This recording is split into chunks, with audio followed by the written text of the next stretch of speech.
10월 첫째 주 주일 4부 예배 오신 여러분 주님 환영합니다. 벌써 어느덧 2020년이 이제 2달밖에 안 남았는데요. 우리가 한 해를 돌아보면서 조금 많은 것들을 생각해 주겠습니다. 비록 우리가 코로나로 인해서 함께 예배하는 시간은 많이 줄었지만 그래도 불구하고 주님께서 주신 은혜로 말미암아 우리도 다시 한번 이 자리에 모여서 하나님께 예배합니다. 이 시간에 기쁨으로 우리가 우리 중심인 되시는 그 주님을 찬양하는 시간 되기 원합니다. 우리 함께 한 목소리로 함께 찬양합시다.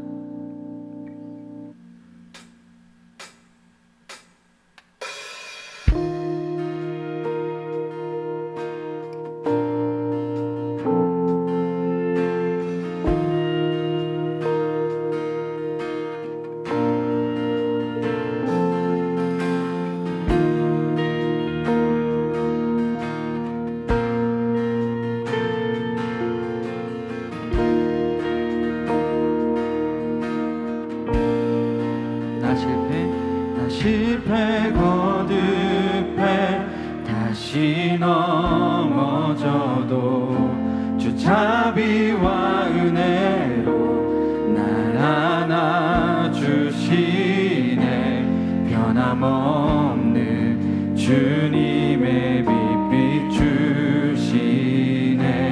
영원하신 주 영광 온 땅 가득해.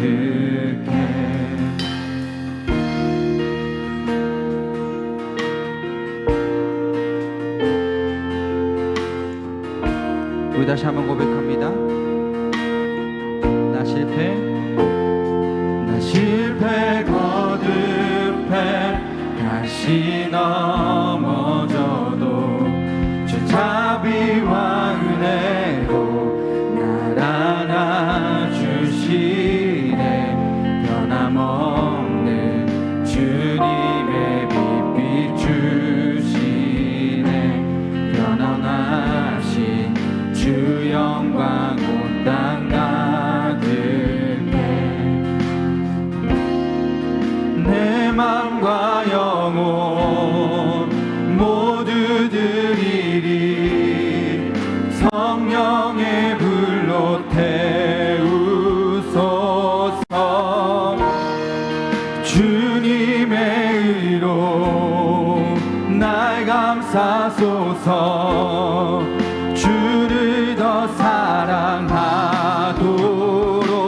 변함없는 주님의 빛 주시네. 영원하신 주 영광 온 땅 가득해. 내 맘의 소망은 주님을 찬양. 내 안에 중심이 주를 찬양해.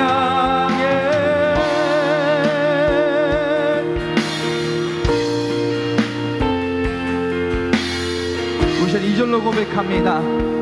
내 삶의 소망은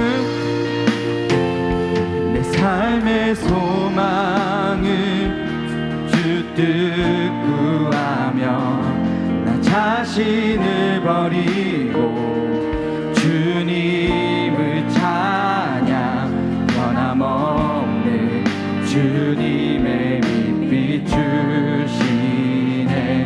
영원하신 주 영광 온 땅 가득해. 내 맘과 영혼 모두 드리리. 성령의 불로 태우. 주님의 의로 날 감싸소서. 주를 더 사랑하도록 변함없는 주님의 빛 주시네. 영원하신 주 영광 온 땅 가득해. 내 맘의 소망은 주님을 찬양. 내 안에 중심이 주를 변함없는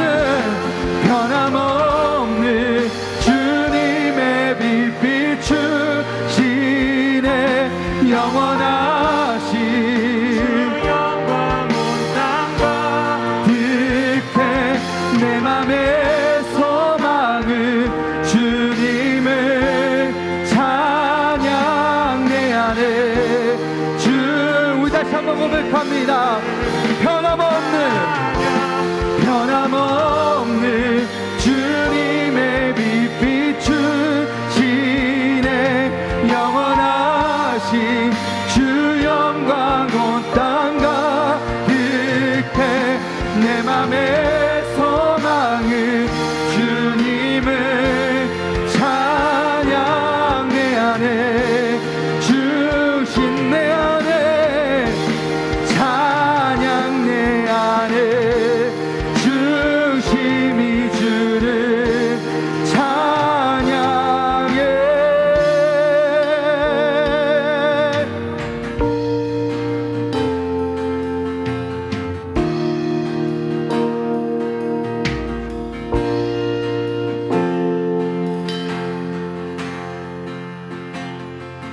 할렐루야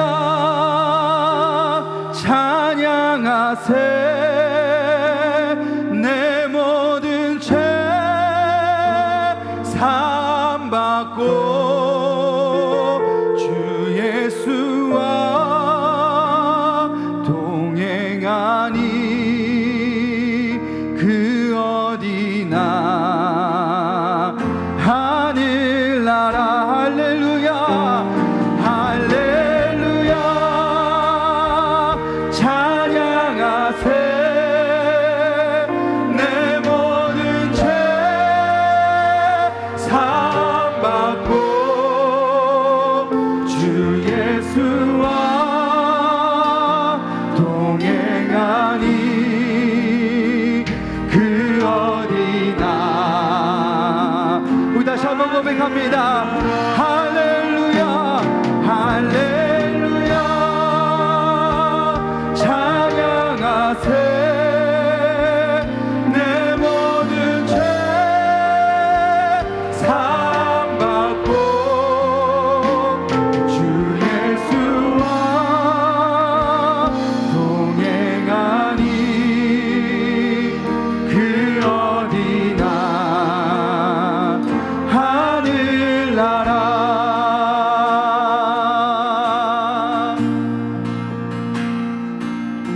빛나는 왕의 왕 영광의 주님 온 땅 기뻐하라 온 땅 기뻐하라 광채의 옷 입고 어둠을 물리쳐 저 원수는 떠내 저 원수는 떠내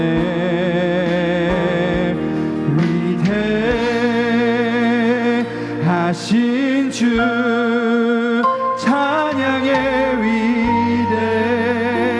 위대하신 주 모두 알게 되리라 위대하신 주 영원한 주의 주 영원한 주의 주 시간의 주권자 시간의 주권자 알파와 오메가 알파와 오메가 삼위의 하나님 삼위의 하나님 아바 성령 예수 사자와 어린 양 사자와 어린 양 위대하신 주 위대하신 주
하신 주 찬양의 위대하신 주 모두 알게 되리라. 위대하신 주 다시 한 번 더 고백합니다. 위대하신 주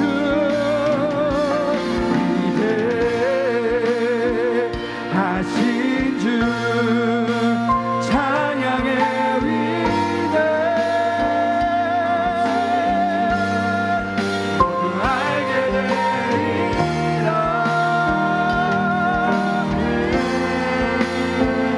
하신 주 모든 일 위에 모든 일을 위해 뛰어나신 이름 다 찬양의 위대하신 주 주 높고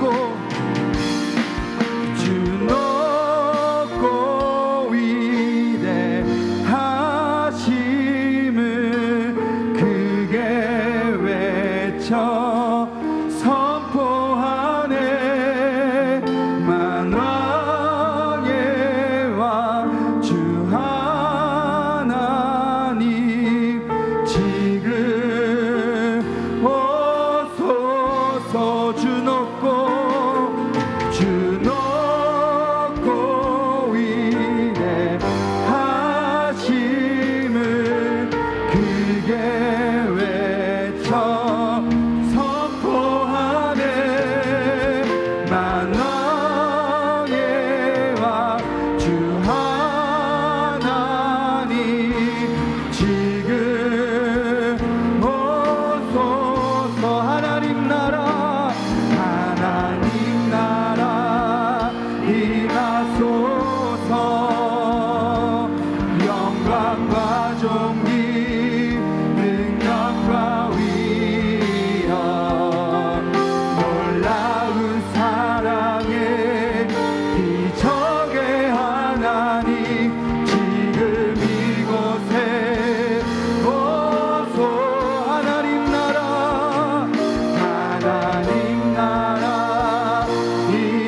임하소서.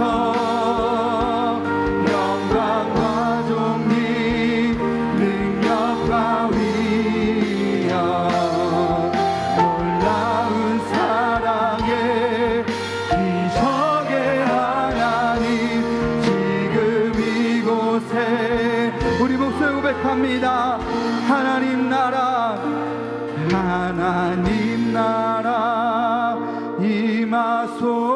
임하소서.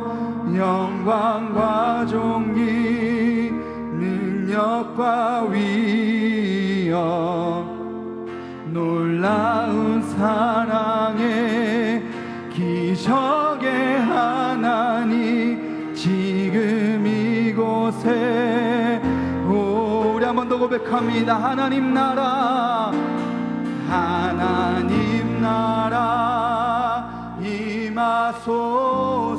임하소서.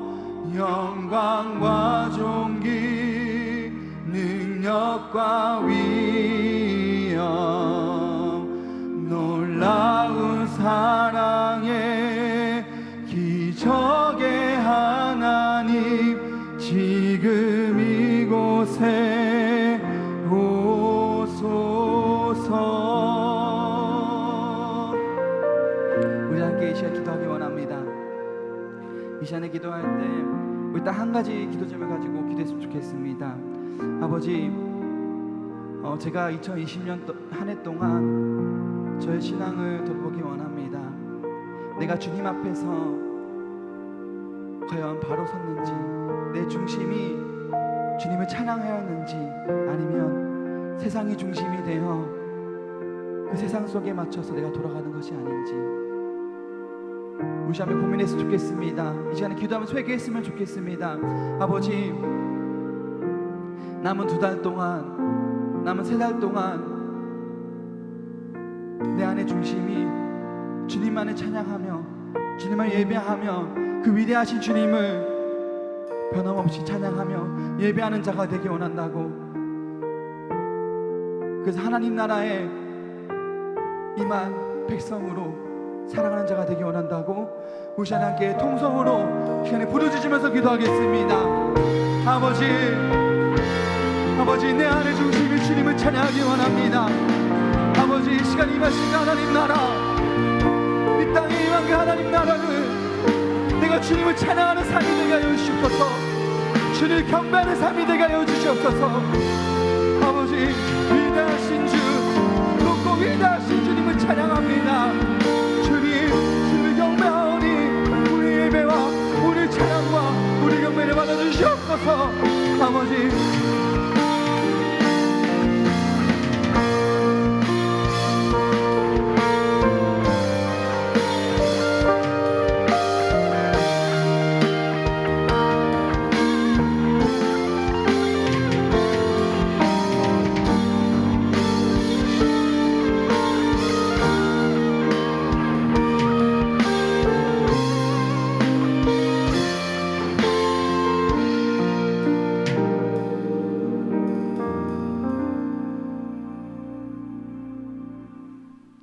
사랑의 하나님, 감사합니다. 부족하고 연약한 우리들의 발걸음을 붙잡아 주셔서 주일 사부 예배를 드릴 수 있게 하심에 감사와 찬양과 경배를 드립니다. 오늘 드려지는 이 예배가 신령과 진정으로 드려지는 예배되게 하옵소서. 예배를 통해서 신앙이 자라가게 하시고 말씀을 통해서 믿음이 굳건해지게 하옵소서. 많은 사람들에게 선한 영향력을 끼치며 살아가는 삶을 사는 청년들 되게 하옵소서. 어떤 상황 속에서도 그리스도인임을 잊지 않고 그리스도인답게 살아가게 하옵소서. 전 세계적으로 코로나19가 확산되고 있는 가운데 누적 확진자가 3,500만 명에 육박하고 있고 사망자도 이미 100만 명을 넘겼습니다. 사랑의 하나님, 전 세계적으로 코로나19로 고통받고 있는 사람들을 긍휼히 여겨 주시고 사망자의 가족들을 위로하여 주옵소서. 속히 이 고통에서 해방될 수 있도록 은혜를 베풀어 주시옵소서. 국내에서도 확진자가 감소하기는 했지만 아직은 두 자릿수 확진이 계속되고 있습니다. 무엇보다도 경제적으로 어려움에 처해 있는 사람들을 긍휼히 여겨 주시고 속히 정상적인 삶으로 복귀할 수 있도록 은혜를 베풀어 주시옵소서. 위정자들이 여야를 막론하고 머리를 맞대고 이 상황을 잘 해결할 수 있도록 지혜를 주시옵소서. 특별히 믿음의 용사들이 환경과 처지에 굴하지 않고 믿음을 지켜낸 것처럼 지금 어려운 상황 속에서도 우리의 믿음을 굳건히 지킬 수 있도록, 아니 더욱 예배를 사모하며 대면 예배에 적극적으로 참여하며 신앙이 단단해질 수 있도록 은혜 베풀어 주시옵소서. 10월에 많은 행사들이 있습니다. 이 모든 일들이 하나님의 주권 가운데 진행되게 하여 주시옵소서. 오늘 이단 쪼개기라는 조미든 목사님의 강의를 통하여 우리의 신앙의 정체성을 확립하게 하시고 우리가 걸어가야 할 방향을 잘 정리할 수 있는 은혜의 시간 되게 하옵소서. 언제나 우리를 지켜주시고 함께 하시는 살아계신 예수님의 이름으로 기도합니다. 아멘.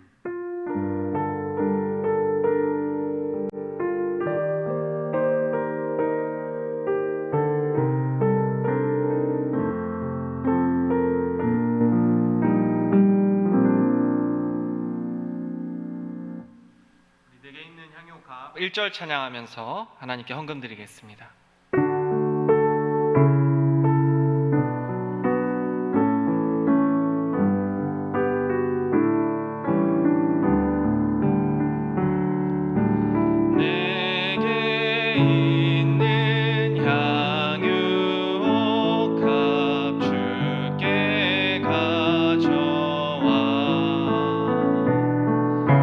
그 발 위에 입 맞춰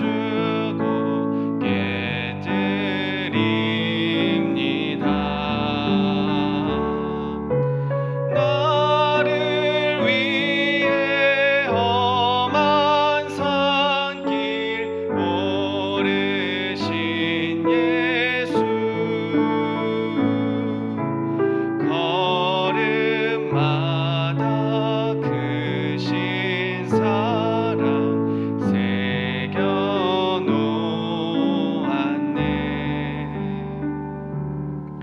아멘. 기도드리겠습니다. 거룩하신 하나님 아버지, 참으로 감사합니다. 걸음마다 새겨놓으신 주님의 그 크신 사랑의 은혜를 입은 우리 하나님의 귀한 청년들이 이 시간 아버지 앞에 나와왔습니다. 하나님을 높여드리고 또 하나님을 기쁘시게 하는 이 예배의 자리에 우리가 발걸음을 옮겨 주님 앞에 나와왔사오니 하나님께서 영광을 받아주시옵소서. 무엇보다 주님 앞에 나아올 때에 기쁘고 감사한 마음을 담아서 하나님께 헌금을 드립니다. 이 예물을 하나님께서 기쁘게 받아주시고 흠양하여 주시옵소서. 아버지께 예물을 드리고 또 감사를 드리는 그 모든 손길을 주님께서 기억하셔서 크신 복과 은혜로 채워주시고, 무엇보다 하나님 살아가는 데 있어서 재정으로 또 물질로 인하여서 부족함이 없도록 채워주시고, 또 그것으로 인하여서 시험에 들지 않도록 우리 하나님께서 늘 모든 것들을 주님께서 선한 길로 인도하여 주시기를 간절히 소망하고, 또 이 어렵고 힘든 시기를 잘 견뎌내고 극복할 수 있도록 하나님이 크신 은혜와 사랑으로 베풀어 주시고, 무엇보다 동행하시는 놀라운 은혜로 말미암아 매일의 삶을 승리의 삶으로 살아낼 수 있는 우리 모든 청년들이 되게 하여 주시옵소서. 오늘 진행되는 이 예배와 모든 시간 가운데 우리 하나님께서 함께하여 주시고 아버지의 크신 말씀과 은혜로 채워지는 놀라운 시간이 되도록 인도하여 주시옵소서. 감사드리며 예수 그리스도의 이름으로 기도드립니다. 아멘.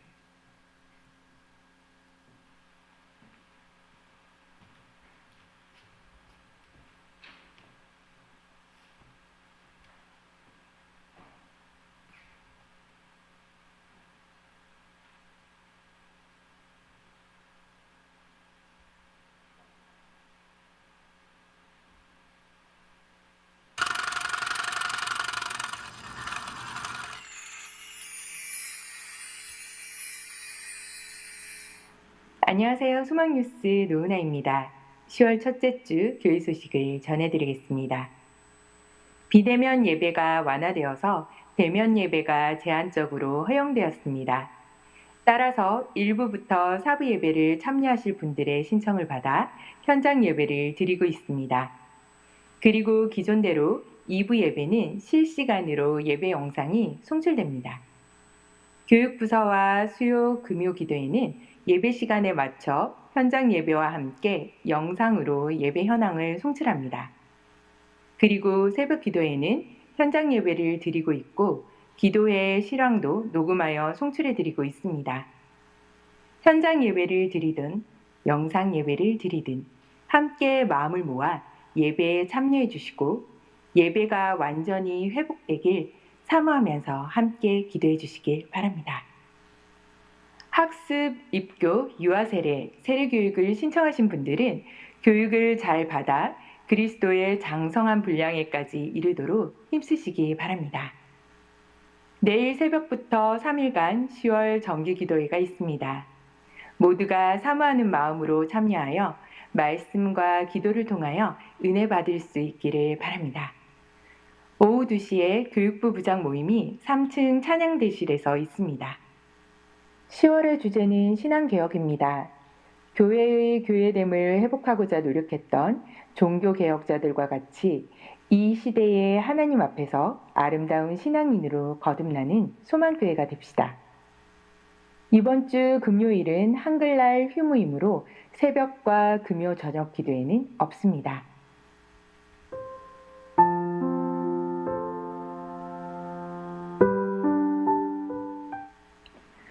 10월은 신앙개혁의 달입니다.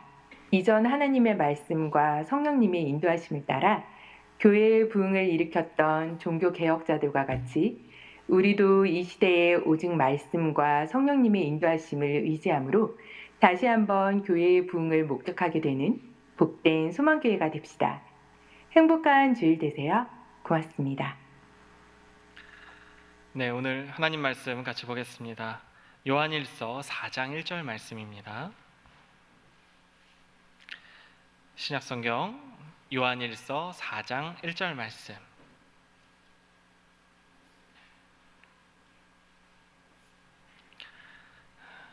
제가 봉독합니다. 사랑하는 자들아, 영을 다 믿지 말고 오직 영들이 하나님께 속하였나 분별하라.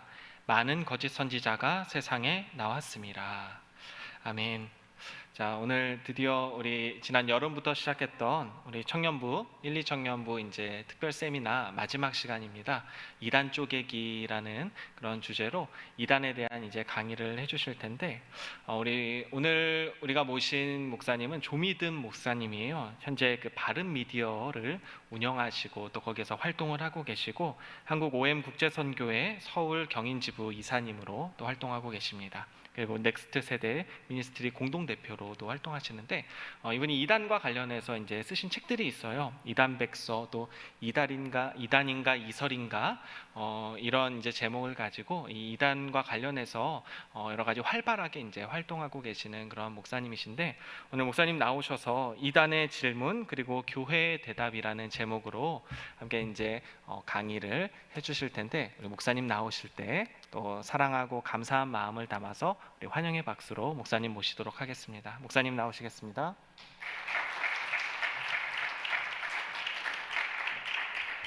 네, 여러분 만나서 반갑습니다. 코로나가 계속되면서 우리가 또 대면 예배를 다 드리지 못하는 상황 가운데 있어서 또 이제 강의하는 사람은 이제 여러분들이 다 마스크를 쓰고 계시니까 이제 용역이 앞에 있는 것처럼 보여가지고 굉장히 두렵고 떨리는 마음이 있어요. 그래서 눈만 보이니까 저 사람이 나를 어떻게 쳐다보는가 뭐 이런 여러 가지 생각들을 하게 되고, 제 이름이 혹시 PPT 좀 바로 띄워 주실 수 있을까요? 네, 감사합니다. 제 이름이 조미듬이에요. 그래서 이름 때문에 고통을 많이 당해가지고 이름을 좀 바꿔야 되겠다라는 생각을 했어요. 왜냐하면 친구들이 엄청 많이 놀렸어요. 뭐 안 믿음이다, 못 믿음이다, 불신이다 이렇게 놀려가지고 제가 이름을 바꾸려고, 원래 보통 교회 안에서 바깥에서 그렇게 상처를 받아도 여러분 교회 와서 은혜를 누리고 교회 친구들을 만나면 기쁨이 넘치는데, 여러분 잘 아시겠지만 원래 교회 친구들이 더 악랄합니다. 그렇죠? 그래서 교회 친구들이 더 많이 놀리는 거예요. 뭐 썩어 없어질 믿음이다 이렇게. 바깥의 친구들은 그렇게까지 놀리진 않았거든요. 그래서 안 되겠다, 이름 바꿔야 되겠다 싶어서 제가 20살 때 저를 담당했던 목사님을 찾아가서 목사님 제 이름 좀 바꿔야 되겠습니다 라고 얘기했더니 목사님께서 저한테 딱 손을 잡으시면서, 그 은사님이신데 지금도 제가 이제 연락드린 은사님인데, 목사님께서 저한테 이렇게 얘기하시는 거예요. 야 믿음아, 너는 이름 바꾸지 말고 네 인생을 좀 바꿔라 이렇게 얘기하시는 거예요. 그래서 아 그렇구나, 이름이 문제가 아니라 인생이 문제다라고 생각을 하면서 그때부터 이제 인생을 바꾸려고 노력을 했던 것 같은데, 여러분 청년의 시기에 인생과 삶을 하루아침에 통째로 바꾼다는 게 굉장히 어렵죠. 굉장히 어렵습니다. 마음은 원이로되 뭐 육신이 굉장히 약해요. 그죠? 그래서 열심히 노력은 했는데 삶이 그렇게 막 이렇게 막 급격하게 변화하거나 그렇지는 않았던 것 같아요. 그 이유가 뭘까라고 생각을 해봤더니 두 가지인 것 같은데, 첫 번째는 뭐냐면 여전히 내 안에 부족함과 연약함, 또 죄성들이 남아 있는 거죠. 그래서 우리가 회개하고 돌이키기도 하지만 때로는 또 죄를 짓고 넘어지는 경우들도 굉장히 많고, 또 하나 중요한 요인은 뭐냐면 환경적 요인이라는 거죠. 그러니까 그 사람이 어떤 상황과 환경에 처해 있는가라는 지점들입니다. 그러니까 쉽게 설명하면 환경적 요인이라는 건 굉장히 간단합니다. 뭐 예를 들어서 어떤 부모 밑에서 태어났는가, 어떤 가정 환경 가운데서 자라났는가, 뭐 어떤 친구를 만났던가, 아니면 뭐 어떤 학교를 갔던가, 이런 여러 가지 환경적 요인들이 우리가 건강하게 계속해서 신앙생활을 해야 함에도 불구하고 우리의 그런 건강한 신앙과 삶들을 해치는 그런 요인들이 우리 주변에는 굉장히 많다라는 거죠. 그래서 제가 왜 이 얘기를 드리냐면, 우리가 아까도 말씀드린 것처럼 건강하게 우리의 삶과 신앙을 계속해서 성숙시켜 나가고, 아까 말씀드렸던 것처럼 뭐 그리스도의 장성한 분량에 이르기까지 이렇게 광고에 나왔잖아요. 그렇게 세워져 나가야 되는데, 그렇지 못하도록 우리를 방해하는 참 많은 환경적 요인들이 있다. 그 중에서 제가 보통 이제 강의하는 게 이단 문제, 이단 사이비 문제, 그리고 또 하나가 이제 중독의 문제예요. 그러니까 이단의 문제와 이 중독의 문제, 제가 두 개를 같이 다루는데, 이단과 중독이 정말로 참 심각하다라고 많이 이야기를 해요. 우리의 건강한 신앙과 삶을 해치는 수많은 요인들 중에 제가 집중하고 있는 이 이단 문제와 중독 문제가 굉장히 심각합니다라고 이제 교회를 다니면서 세미나를 하죠. 자, 그러면 대다수의 교회의 반응은 야, 그건 뭐 그렇게 심각하냐라는 반응이에요. 왜냐하면 이단도 그렇고 중독도 그렇고요, 본인이 직접 경험해 보거나 아니면 가족 중에 누가 빠져서 피해를 겪지 않는 이상 사실상 우리가 살면서 그렇게 피부에 와닿는 주제는 아닌 것 같아요. 제가 경험해 보니까 사실 저도 이제 이단에 뭐 빠졌던 적도 없고, 저희 가족 중에 뭐 누가 이단에 빠져서 제가 피해를 본 사실도 없고, 뭐 제가 중독에 빠진 적도 없고, 저희 가족 중에 누가 중독에 빠져서 피해를 본 사실도 없어요. 그럼에도 불구하고 이 사역을 하는 이유가 있는데, 약간 좀 객관적인 입장에서 봤을 때 그럴 수 있겠다. 우리가 직접적으로 이단 문제와 중독 문제를 경험해 보지 않으면 어쩌면 저 멀리 있는 문제로 생각할 수도 있겠다라는 생각이 많이 들어요. 그런데 그런 생각이 드는 이유 중에 하나가 뭐냐 하면, 우리가 어떤 문제를 대할 때 실태를 정확하게 잘 모르기 때문에 그런 생각들을 가지게 되는 것 같아요. 실태. 그러니까 우리가 예를 들어서 A라는 문제가 있는데, 이 A라는 문제가 도대체 얼마나 심각한가라고 하는 정확한 실태를 우리가 잘 모르기 때문에 우리의 삶과는 저 멀리 있는 문제로 인지하는 경우들이 굉장히 많다라는 거죠. 예를 들어서 제가 지금 뭐 언뜻 생각나는 게 뭐 낙태의 문제가 있다. 그럼 우리나라 대한민국이 낙태 문제가 굉장히 심각합니다라고 얘기하죠. 그럼 대다수 분들이 동의해요. 심각하구나. 자, 그런데 이 문제를 정확하게 실태를 하나하나 헤집고 들어가기 시작하면 낙태라는 것을 바라보는 시선들이 좀 달라지기 시작해요. 저도 그랬거든요. 왜냐하면 여러분, 예를 들어서 우리나라에 하루에 1년 아니고 한 달 아니고요, 하루에 벌어지는 낙태 건수가 몇 건 정도 혹시 되는지 아세요? 하루. 산부인과 국가 나라에서는 약 1000건 정도라고 얘기해요. 하루. 그러니까 한 달 아니고 1년 아니고 하루에 약 1000건. 근데 산부인과 협의회에서는 뭐라고 얘기하냐면 약 3000건 정도라고 얘기를 해요. 하루에. 저도 이 통계를 듣고 굉장히 충격을 받았는데, 나중에 제가 뻥치는 게 아니니까 가시다가 한번 검색해 보세요. 저도 이걸 보고 굉장히 충격받고 몇 번 새로 검색했어요. 이게 하루라고? 하루에 3000건이라고 얘기했어요. 그러니까 이 낙태라는 문제에 대한 정확한 실태를 우리가 딱 이해하기 시작하니까 이 문제가 좀 다른 시선으로 보이더라라는 겁니다. 제가 오늘 이단의 질문 교회의 대답이라는 주제를 가지고 이단 사입에 대한 여러 가지 이야기들을 나눌 텐데, 오늘 이야기의 가장 핵심은 뭐냐면, 보통 우리는 이제 이단이라고 했을 때 교리적인 문제이기 때문에 대부분 사람들이 이런 생각을 해요. 야, 저렇게 황당한 교리를 믿고 있는 사람들을 왜 따르지? 라는 거. 예를 들어서 우리 신천지 이번에 코로나 사태가 딱 터지고 이만희 씨가 나와서 기자회견하는 걸 다들 보셨을 거예요. 그러니까 이만희 씨가 나와서 하는 얘기가 뭐냐면 황당한 얘기들을 하는 거예요. 뭐 코로나를 콜레라라고 얘기를 한다든가, 뭐 자기 독감 예방 주사 맞았어요 이렇게 하면서 뭐 되게 말도 안 되는 얘기를 하니까 대다수 사람들이 이렇게 생각했죠. 사이비 종교는 저렇게 허황되고 저렇게 말도 안 되는 사람이 나와서 이야기하는 것들을 듣고 아멘하면서 이 시대의 구원자로 믿는 사람들의 사고방식은 뭐지? 어떻게 저렇게 황당한 교리를 믿을 수 있지? 라고 생각하면서 대다수의 사람들, 그리고 특별히 교회를 다니던 사람들이 이단 문제라는 것을 교리에 국한해서 생각했어요. 교리에 국한해서. 너무나 황당한 교리니까 저건 믿을 수 없어. 이해가 안 돼. 라는 사고 방식으로만 이단 문제를 접근했기 때문에 이 문제에 대한 접근이 애초에 잘못되었고 우리의 대책들이 제대로 이루어지지 않았다라고 하는 지점들을 오늘 좀 풀어서 말씀을 드리려고 해요. 사실 지금은 감이 잘 안 잡히실 거예요. 그런데 오늘 이 강의의 가장 큰 주제는 뭐냐 하면, 사람들은 왜 이단 사이비에 미혹될까? 실제적인 얘기들 좀 섞어서, 그러면 우리 교회는 어떻게 해야 될까? 왜냐하면 신천지 같은 경우는 교회를 다니던 사람들이 거의 대부분 신천지로 왔거든요. 그러니까 신천지에 빠져 있는 사람들의 70%가 교회를 다니던 사람들이에요. 우리와 함께 신앙생활 하던 사람들이라는 거죠. 우리와 함께 수련회 같이 갔고 거기서 눈물 흘리면서 예수 그리스도를 나의 구원자로 고백했던 사람들이죠. 근데 그들이 예수 그리스도를 버리고 이만희 씨를 따라갔다. 도대체 왜 이런 문제가 벌어졌을까라고 하는 지점들을 한번 상고해 보면서, 도대체 교회는, 그리고 그리스도인들은 이 이단 문제를 어떻게 좀 바라보면서 대책을 해야 될 것인가 라는 지점들을 오늘 좀 나누려고 합니다. 사실 어떤 문제를 대할 때에 실태도 중요하고 또 하나 중요한 것은 정의를 내리는 거죠. 여러분, 우리 학교 다닐 때 방정식을 예를 들어서 공부를 할 때 방정식 단원 딱 들어가면 방정식 문제 바로 푸는 게 아니잖아요. 방정식이란 뭔가? 라는 정의를 내리고 시작하죠. 마찬가지입니다. 우리가 이단과 사이비 문제에 대해서 이단 사이비라는 용어를 혼용해서 많이 사용하는데, 사실 이단과 사이비를 정확하게 정의하는 일이 저는 중요하다고 생각을 해요. 왜냐하면 이단과 사이비는 엄연하게 다른 용어예요. 다른 용어. 우리가 섞어서 사용하긴 하지만, 이단 나쁜 거 알겠어, 사이비 나쁜 거 알겠어. 그러나 두 단어는 엄연히 구별되는 다른 용어라고 여러분들이 생각을 하시면 됩니다. 여러분, 이단이라는 것은요 철저하게 종교적인 용어예요. 그래서 단순히 도덕적이고 윤리적인 결함이 발생했을 때 우리가 이단이라고 이야기하지는 않아요. 예를 들어서 요즘에 안타깝게도 교회 안에서 많은 부도덕한 일들이 벌어집니다. 자, 그런데 그걸 보면서 이단 아니에요 라고 얘기하지는 않는다라는 거죠.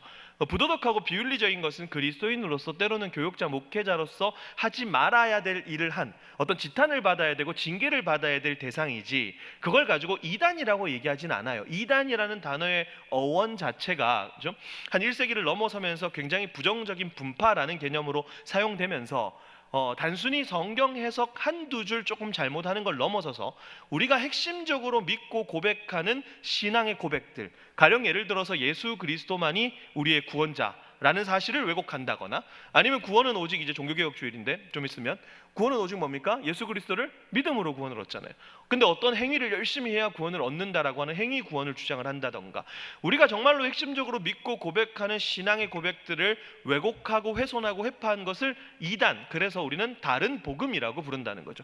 그래서 여러분, 우리 개신교에만 이단이 있는 게 아니라 불교에도 불교 계통에 이단이 있고 이슬람에도 이단이 있어요. 이슬람 우리 수니파, 시아파 이렇게 나누잖아요. 서로 이단이라고 해요. 왜냐하면 그들이 핵심적으로 믿고 고백하는 여러 가지 교리들이 있겠죠. 특별히 그 중에 하나가 뭐냐 하면 코란이라고 하는 그들의 경전을 어떻게 해석해서 자신들의 후계자를 어떤 방식으로 세울 것인가 라는 게 그 사람들한테는 우리가 예수 그리스도를 우리의 구원자로 믿는 것만큼 굉장히 중요한 내용이거든요.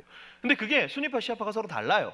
그런 어떤 교리적 체계, 그래서 서로 이단이라고 부른다는 거죠. 그러니까 이단이라는 것은 철저하게 종교적인 용어라고 여러분들이 생각하시면 되고, 제가 조금 더 집중하는 부분들은 바로 이 부분이에요. 사입이라는 거죠.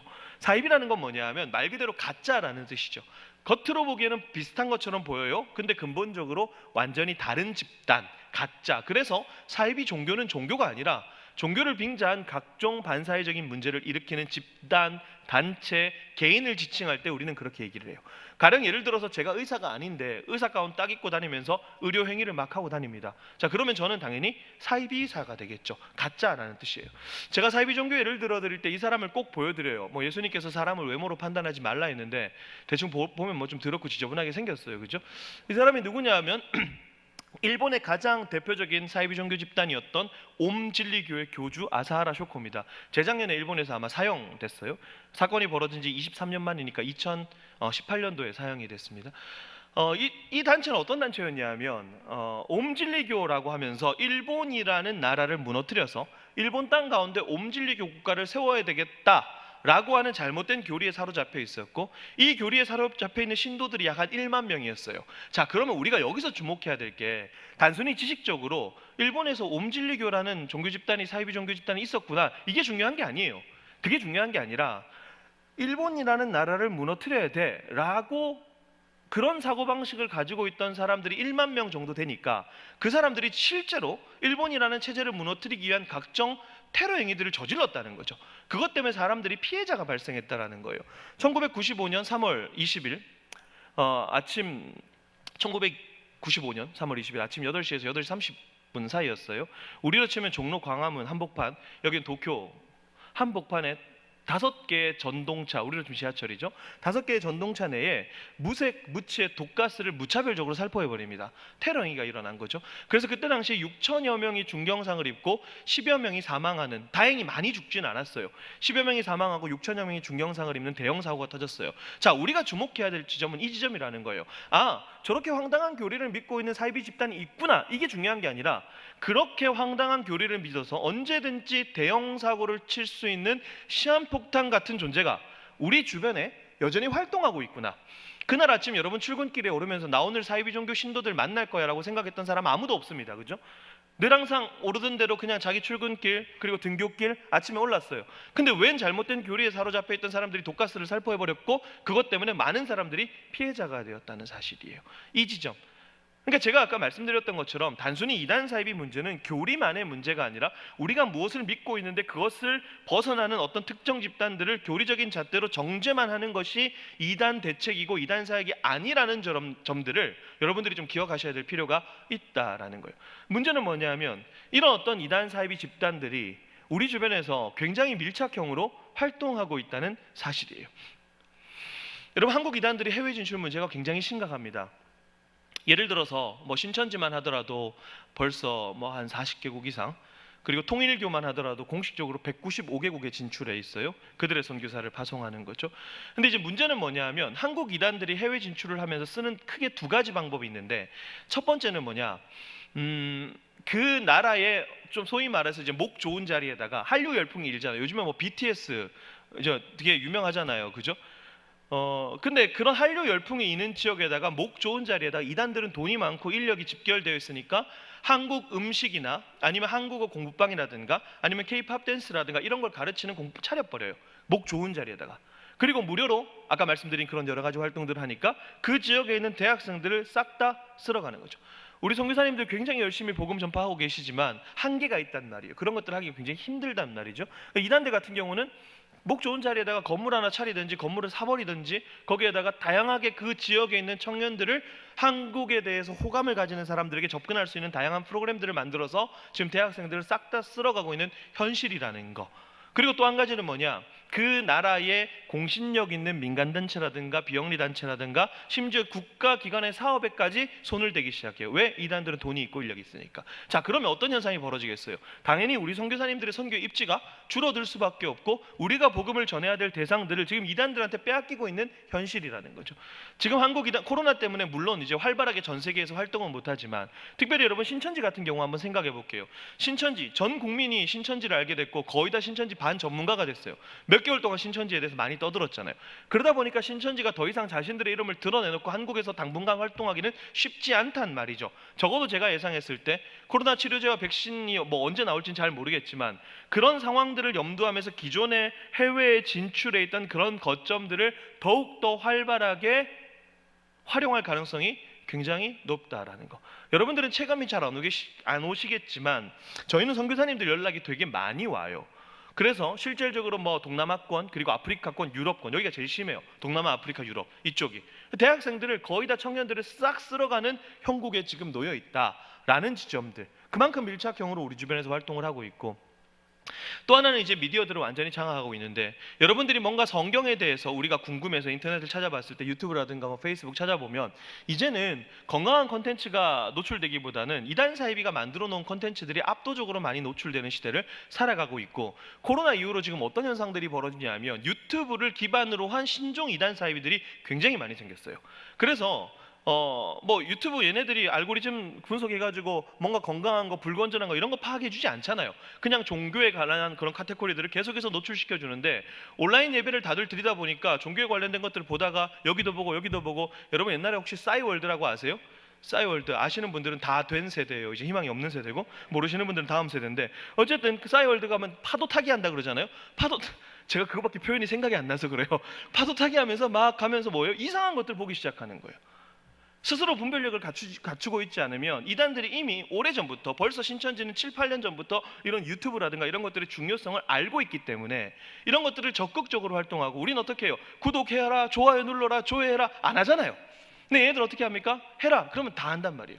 구독자 몇십만 명씩 모아놓고 그렇게 해서 한번 영상 올리면 몇만 명씩 클릭하고 그러다 보면 자연스럽게 상위에 노출되고 이런 전략들을 이단들이 많이 사용하기 때문에 마치 그냥 나 하나 분별 잘하고 끝나는 시대가 아니라 우리가 만약에 여러분들이 지금 분별력이 있다 그러면은 뭡니까? 여러분들의 다음 세대, 여러분들의 동생들, 그렇죠?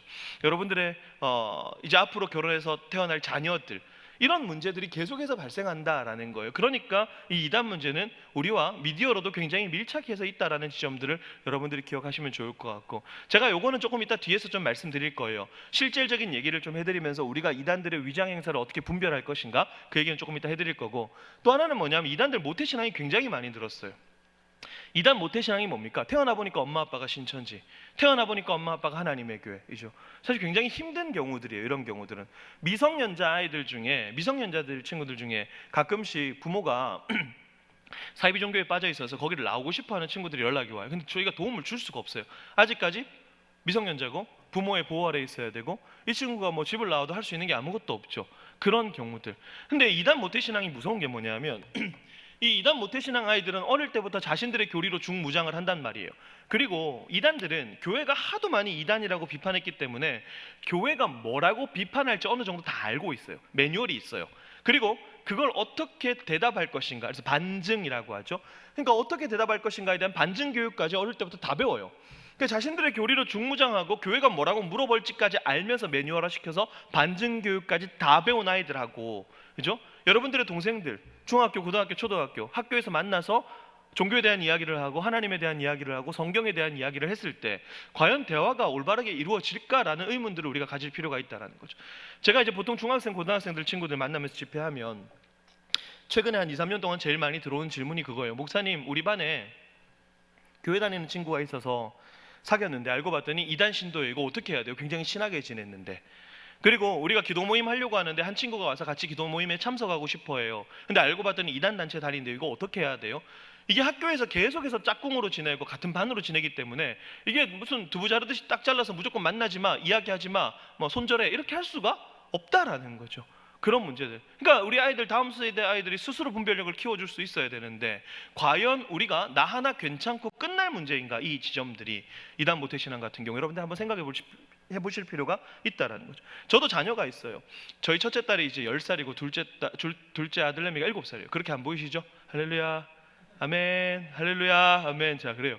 10살 첫째 아이가 초등학교 3학년인데 이 아이 반에도 이단 모태신앙이 있어요. 저희 집은 남양주 별내라는 곳인데 거기 태능하고 바로 경계에 있죠. 거기 뭐가 있냐면 삼육대학교라고 해서 제7일 안식일 예수재림교회, 우리가 흔히 부르는 안식교죠. 삼육대학교. 그리고 안식교회 되게 많아요, 그쪽이. 그러다 보니까 각 학교들마다 이단 모태신앙 안식교 친구들이 많은 거죠. 제가 어릴 때만 해도 이런 거예요. 친구가 교회 가자 그러면 우리 교회에서 맛있는 거 준대 그러면 그래 같이 가자. 부모님한테 얘기하죠. 엄마 친구네 교회에서 뭐 한대 저 갔다 와도 돼요. 야 그래 밖에 싸돌아다니지 말고 교회 나가라. 이렇게 할 때가 있었어요. 근데 이제는 그게 안 된다는 거예요. 학교 앞에서 포교 활동을 굉장히 많이 하는데 물론 지금 코로나 때문에 이런 것들이 좀 멈춰 있는 상황이긴 해요. 근데 학교 앞에서도 초등학교 앞에서도 그렇게 포교 활동을 많이 하는데, 그렇죠? 이런 어떤 이단들의 활동이나 분별력이 우리가 전혀 그런 경각심들이 있지 않다면 활발하게 이루어지는 그런 이단들의 활동, 이단들의 모태신앙 문제, 우리가 극복하기가 굉장히 힘들고 까다로운 문제라는 거 여러분들이 좀 기억하셔야 될 필요가 있습니다. 또 하나는 뭐냐면요, 기업체, 사업체, 교육기관들을 운영하는 거죠. 우리나라 최초 이단이 한 1900년대 초반에 딱 등장합니다. 그리고 난 이후로 계속해서 아류들을 발생시켜요. 그러다가 1960년대, 70년대를 기점으로 한국 이단 사이비단체들은 대형화됩니다. 그러니까 한국 교회가 대형화가 될 때 같이 대형화가 돼요. 그러면서 이제는 단순히 몇백 명, 몇천 명 모이는 게 아니라 몇만 명, 몇십만 명이 모이는 대형 이단 사이비단체들이 등장하기 시작했어요. 한국의 자생적인 대형 이단 사이비단체 가장 대표적인 단체가 통일교라고 하는 단체, 그리고 여러분 지금은 많이 교세가 죽었는데 천부교라고 있었어요. 전도관, 박태선, 그리고 돌아다니면서 보시면 신앙촌상회라고 보여요. 십자가가 있는 게 아니라 비둘기 모양에다가 감람나무 잎 요렇게 해가지고 십자가 위치에다가 그거 딱 달아놓는 박태선 천부교라고, 지금은 거의 없어요. 이런 단체들. 근데 이단 사이비단체가 대형화가 되다 보니까 어떻게 합니까? 자기들끼리 이제 자급자족하면서 생활할 수 없고 이 사회에 영향력을 끼쳐야 되기 때문에 자연스럽게 이 사회의 자리를 잡기 위한 다양한 활동들을 하기 시작하는데 기업체, 사업체, 교육기관만한 게 없는 거예요. 그러니까 대학을 갔는데 알고 봤더니 이단 대학교, 그리고 여름에 리조트에 놀러를 갔는데 알고 봤더니 거기가 이단에서 운영하는 리조트. 제일 대표적인 게 용평 리조트, 통일교에서 운영하는 거. 여수에 가면 여수에 있는 디오션 리조트, 통일교에서 운영하는 거. 이런 것들. 제가 사실 이단 사업체, 기업체 뭐가 있고요, 이단에서 만드는 음료수 뭐가 있고요, 이거 하다가 솔직히 시간 낭비하고 싶은 생각은 없어요. 근데 다만 몇 가지만 한번 보여드려 볼게요. 제가 얼마 전에 홈플러스 가서 사진을 찍었는데 여러분, 홈플러스 콜라가 잘 보이십니까? 1,000원으로 돼 있고요. 코카콜라가 3,290원으로 돼 있죠. 여러분 뭐 사 드시겠어요? 여기서 이제 빈부격차가 드러납니다. 농담이고요. 그러면 이제 교회 수련회 해야 돼요. 교회에서 행사해야 되는데 여러분 100박스 사야 돼요. 뭐 사시겠어요? 그죠? 되게 양심 있는 분이에요. 어떤 애가 딱 손들더니 교회 돈 제 돈 아니니까 전 3,290원짜리요 막 이러더라고요. 헌금이나 많이 해라 제가 막 그랬는데, 어쨌든 근데 여러분 이게 홈플러스 콜라, 코카콜라 이게 무슨 차이냐라고 했을 때 홈플러스가 통일교과라는 게 아니라 홈플러스 콜라 사이다가 통일교에서 만드는 거예요. 홈플러스 콜라 사이다가 우리가 보통 이제 맥콜 정도로만 알고 있는데 맥콜을 넘어서서 여성분들 많이 사 드시는 초정 탄산수 통일교에서 나오는 거고요. 이런 것들 저희 사이트에 마지막에 있어요. 제가 알려드릴게요. 제가 이걸 말씀드리는 이유가 뭐냐 하면 밀착형이라는 거죠. 나도 모르게 음료수 하나 딱 집었는데 그게 이단 사입에서 만들어 놓은 제품일 수 있는 시대를 우리가 살아가고 있다라는 거예요. 사 먹었더니 뭡니까? 그런 돈들이 다 이단 사이비로 들어가는 것이고, 이런 돈들을 이단들이 모으고 모아서 전 세계 195개국에 그들의 선교사를 파송하는 결과로 나타난다라는 거죠. 여러분 여기서 이단 제품 찾으라 그러면 찾으실 수 있겠어요? 저희 집 옆에 얼마 전에 태경원 가서 마트 갔더니 딱 있더라고요. 찍었는데 보시면 밑에 왼쪽 여러분 보시기 오른쪽 런 있죠, 런. 그리고 그 바로 위에 런 하나 더 있어요. 이게 이제 이단에서 만드는 요구르트예요. 천부교, 아까 말씀드렸던 신앙촌 상회. 이렇게 있으면 우리가 전혀 알지를 못한다라는 거죠. 그래서 나도 모르게 살 수 있다라는 거죠. 그러니까 이런 것들을 우리가 조금 이해하고 기억하고 있다가 여러분들 자리에서 이단 제품 사 먹지 않는 것만 하더라도 그거 역시 우리의 자리에서 할 수 있는 이단 대책이구나 라는 지점들을 여러분들이 좀 생각해 주시면 좋겠다라는 거죠. 이건 너무 잘 알잖아요. 삼육두유. 삼육두유만 있는 줄 알았더니 삼육두유, 바나나, 딸기, 뭐 삼육라면 이런 것도 다 있어요. 삼육은 딱 보면 우리가 바로 구별이 가능하니까 이런 것들. 그러니까 그만큼 밀착형으로 우리 주변에서 활동하고 있다는 것을 우리가 좀 기억할 필요가 있다라는 겁니다. 자, 이제 제가 신천지 예를 들어드리면서 조금 이제 실질적인 얘기를 좀 해드리려고 하는데, 제가 이번에 코로나 이후로 제일 많이 들은 게 바로 이겁니다. 앞으로 신천지 어떻게 될 것 같으세요? 이 정도면 폭망해야 되는 거 아닙니까? 라는 질문들이었어요. 그런데 여러분, 저는 이렇게 대답했어요. 신천지는 절대로 무너지지 않는다. 왜냐하면 이거는 역대 한국의 이단 사이비들을 쭉 살펴보면 돼요. 뭐 제가 이걸 다 설명드리려고 하는 것이 아니라 뭐 기억을 다 안 하셔도 상관없어요. 이건 제가 만들어 놓은 한국의 주요 이단 사이비 계보도예요. 제일 위에 이순화라는 여성, 그리고 신천지는 저 밑에 있어요. 이것이 의미하는 건 뭐냐 하면, 여러분 한국 이단들, 그리고 이단 보통 사이비 단체들은요, 교주가 죽거나 교주가 감옥에 가거나 교주의 신변이 어떤 이상이 생겼을 때에 단체가 한 번에 없어지는 경우는 단 한 번도 없었어요. 그렇게 없어지지 않아요. 여러분 옛날에 영생교라고 있었어요. 영생교, 조희성이라고. 영생교가 조희성 교주가 뭐라고 얘기했냐면, 사람이 죽으면 그게 신이냐, 나는 절대로 죽지 않는다, 나는 하나님이다 라고 그랬어요. 감옥 가서 죽었어요. 근데 영생교는 지금도 활동하고 있어요. 계속해서 아류들을 낳고, 그리고 그 망상에서 빠져나오지 않는 신도들의 계속된 활동들 때문에 사이비 종교는 절대로 없어지지 않는다. 오히려 더 음지에서 더 많은 사람들을 미혹하기 위해서 지금과는 더 업그레이드된 방식으로 우리에게 다가온다 라는 점을 여러분들이 생각하실 필요가 있다라는 거죠. 물론 신천지 같은 경우는 아직 출석을 다 안 하기 때문에 집계가 안 되는데 약 30% 정도는 이탈을 했을 것으로 봅니다. 물론 이탈도 있어요. 근데 여러분 20만 명 중에 30% 이탈하면 몇 명입니까? 6만 명, 14만 명이 아직 남아있다라는 거예요. 14만 명이라는 숫자가. 그렇죠? 그래서 제가 말씀드리고 싶은 지점들은 뭐냐면, 이단 사이비가 보통 이런 문제들이 터졌을 때 뭐 없어집니까? 소멸됩니까? 그렇지 않다라는 거. 여러분 정명석이라고 아시잖아요. JMS, 정명석. 여신도들 강간, 강제추행, 중강간, 감옥에 갔어요. 2008년도에 감옥에 들어가서 2018년 2월 18일에 출소했어요. 성범죄로 10년 동안 감옥에 갔다 왔는데 JMS는 여전히 활동해요. 이화여대 혹시 다니시는 분 계십니까? 재작년까지 이화여대 안에 성범죄자 정명석을 메시아로 믿고 있는 여자 대학생 아이들이 약 100명 정도 됐어요. 이화여대 안에만. 그죠? JMS, 얘네들은 정명석, 걔네들은 지저스 모닝스타 이렇게 불러요. 저는 그냥 뭐 저리 가라 망할 새끼 이렇게 불러요. JMS. 되게 많아요. 여전히 활동을 많이 한단 말이죠. 그래서 저는 이 지점들을 여러분들에게 꼭 말씀드리고 싶어요. 왜 신천지 같은 이단들의 사람들이 빠질까? 왜 성범죄자를 메시아로 믿을까?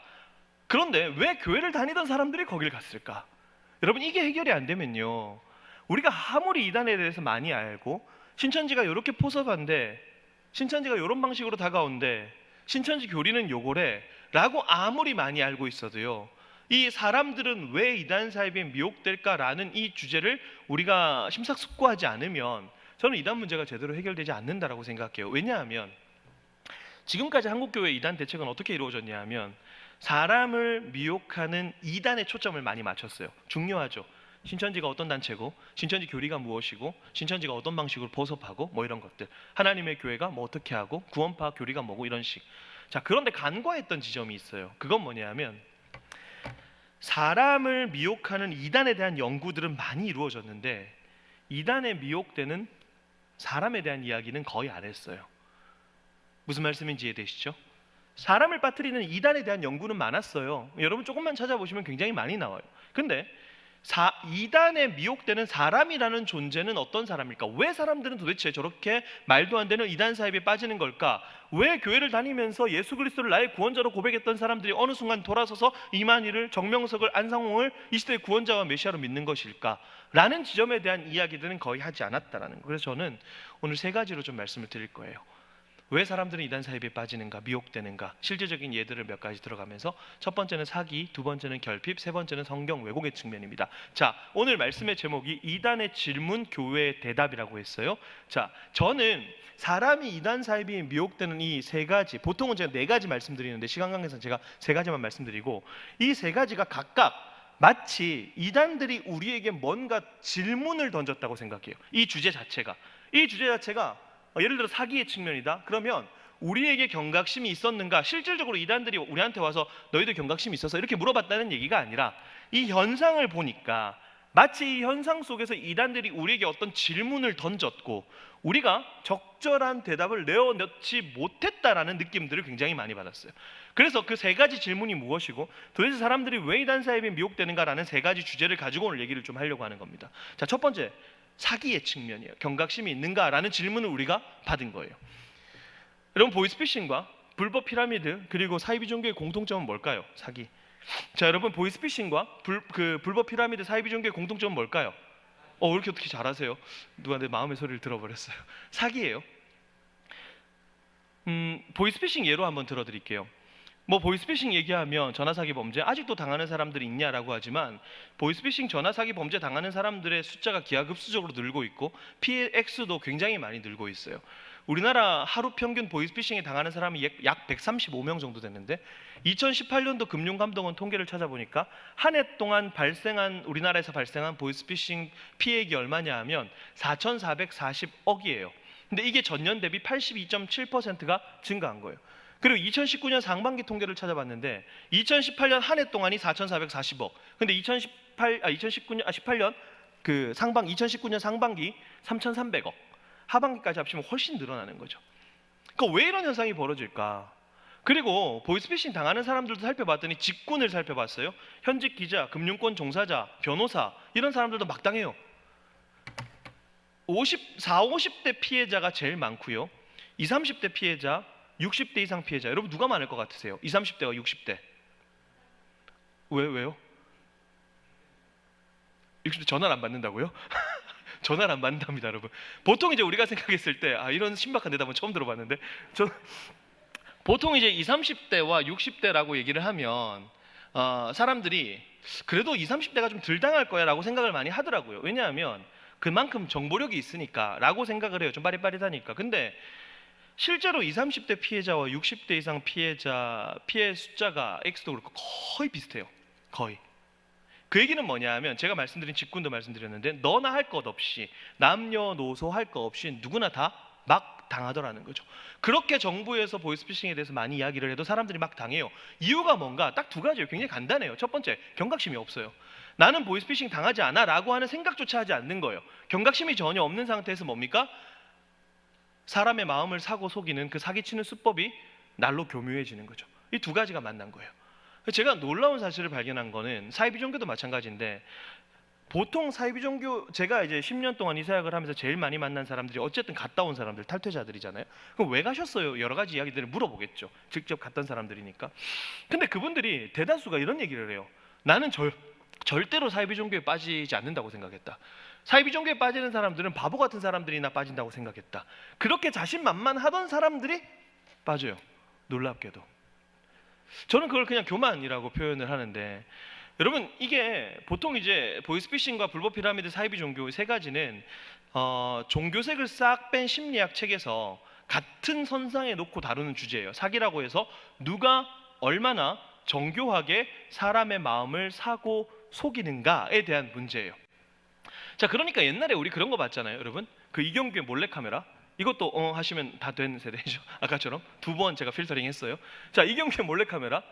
여러분 보시면 한 명을 속이기 위해서 전 스텝이 말도 안 되는 상황이지만 다 속여버려요. 그러니까 결국 그 사람이 속아요. 물론 간혹 가다가 안 속는 사람 한두 명 나오긴 하지만 대다수의 사람들이 하다가 딱 속아버려요. 왜?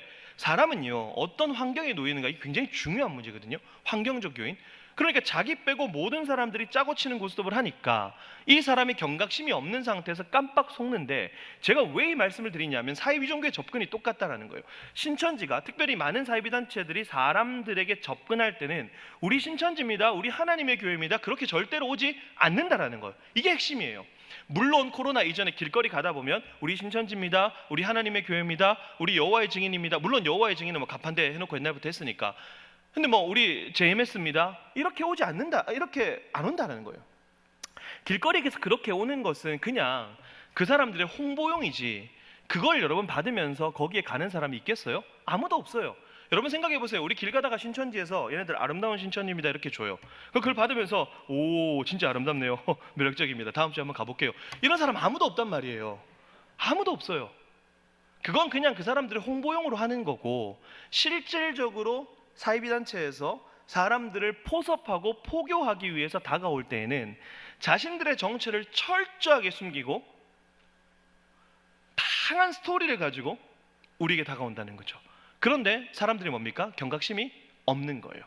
예를 들어서 제가 이제 그 예들을 몇 가지 좀 설명을 드리려고 하는데, 제가 개인적으로 상담했던 케이스 중에 신천지 청년이 자기가 한 친구를 포섭하기 위해서 작업을 몇 년을 했냐면 무려 3년을 작업했어요. 자기가 신천지라는 사실을 철저하게 숨기고 이 친구에게 3년 동안 나는 너에게 절대로 해로운 것을 줄 존재가 아니야 라고 하는 좋은 관계를 맺기 시작하는 거죠. 3년 동안 그 사람의 마음을 사고 속이는 거예요. 자, 어떤 방식들을 썼는가?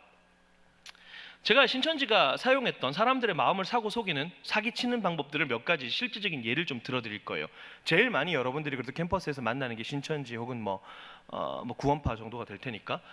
근데 이 질문, 제가 지금 적어놓은 이 문장을 여러분 머릿속에서 완전히 좀 지워버리셨으면 좋겠어요. 무슨 말이냐 하면, 제가 이제 강의를 하거나 사람들하고 상담을 하면서 제일 많이 받는 질문이 그거예요. 목사님, 신천지가 사람들을 속이기 위해서 이런 방법도 써요?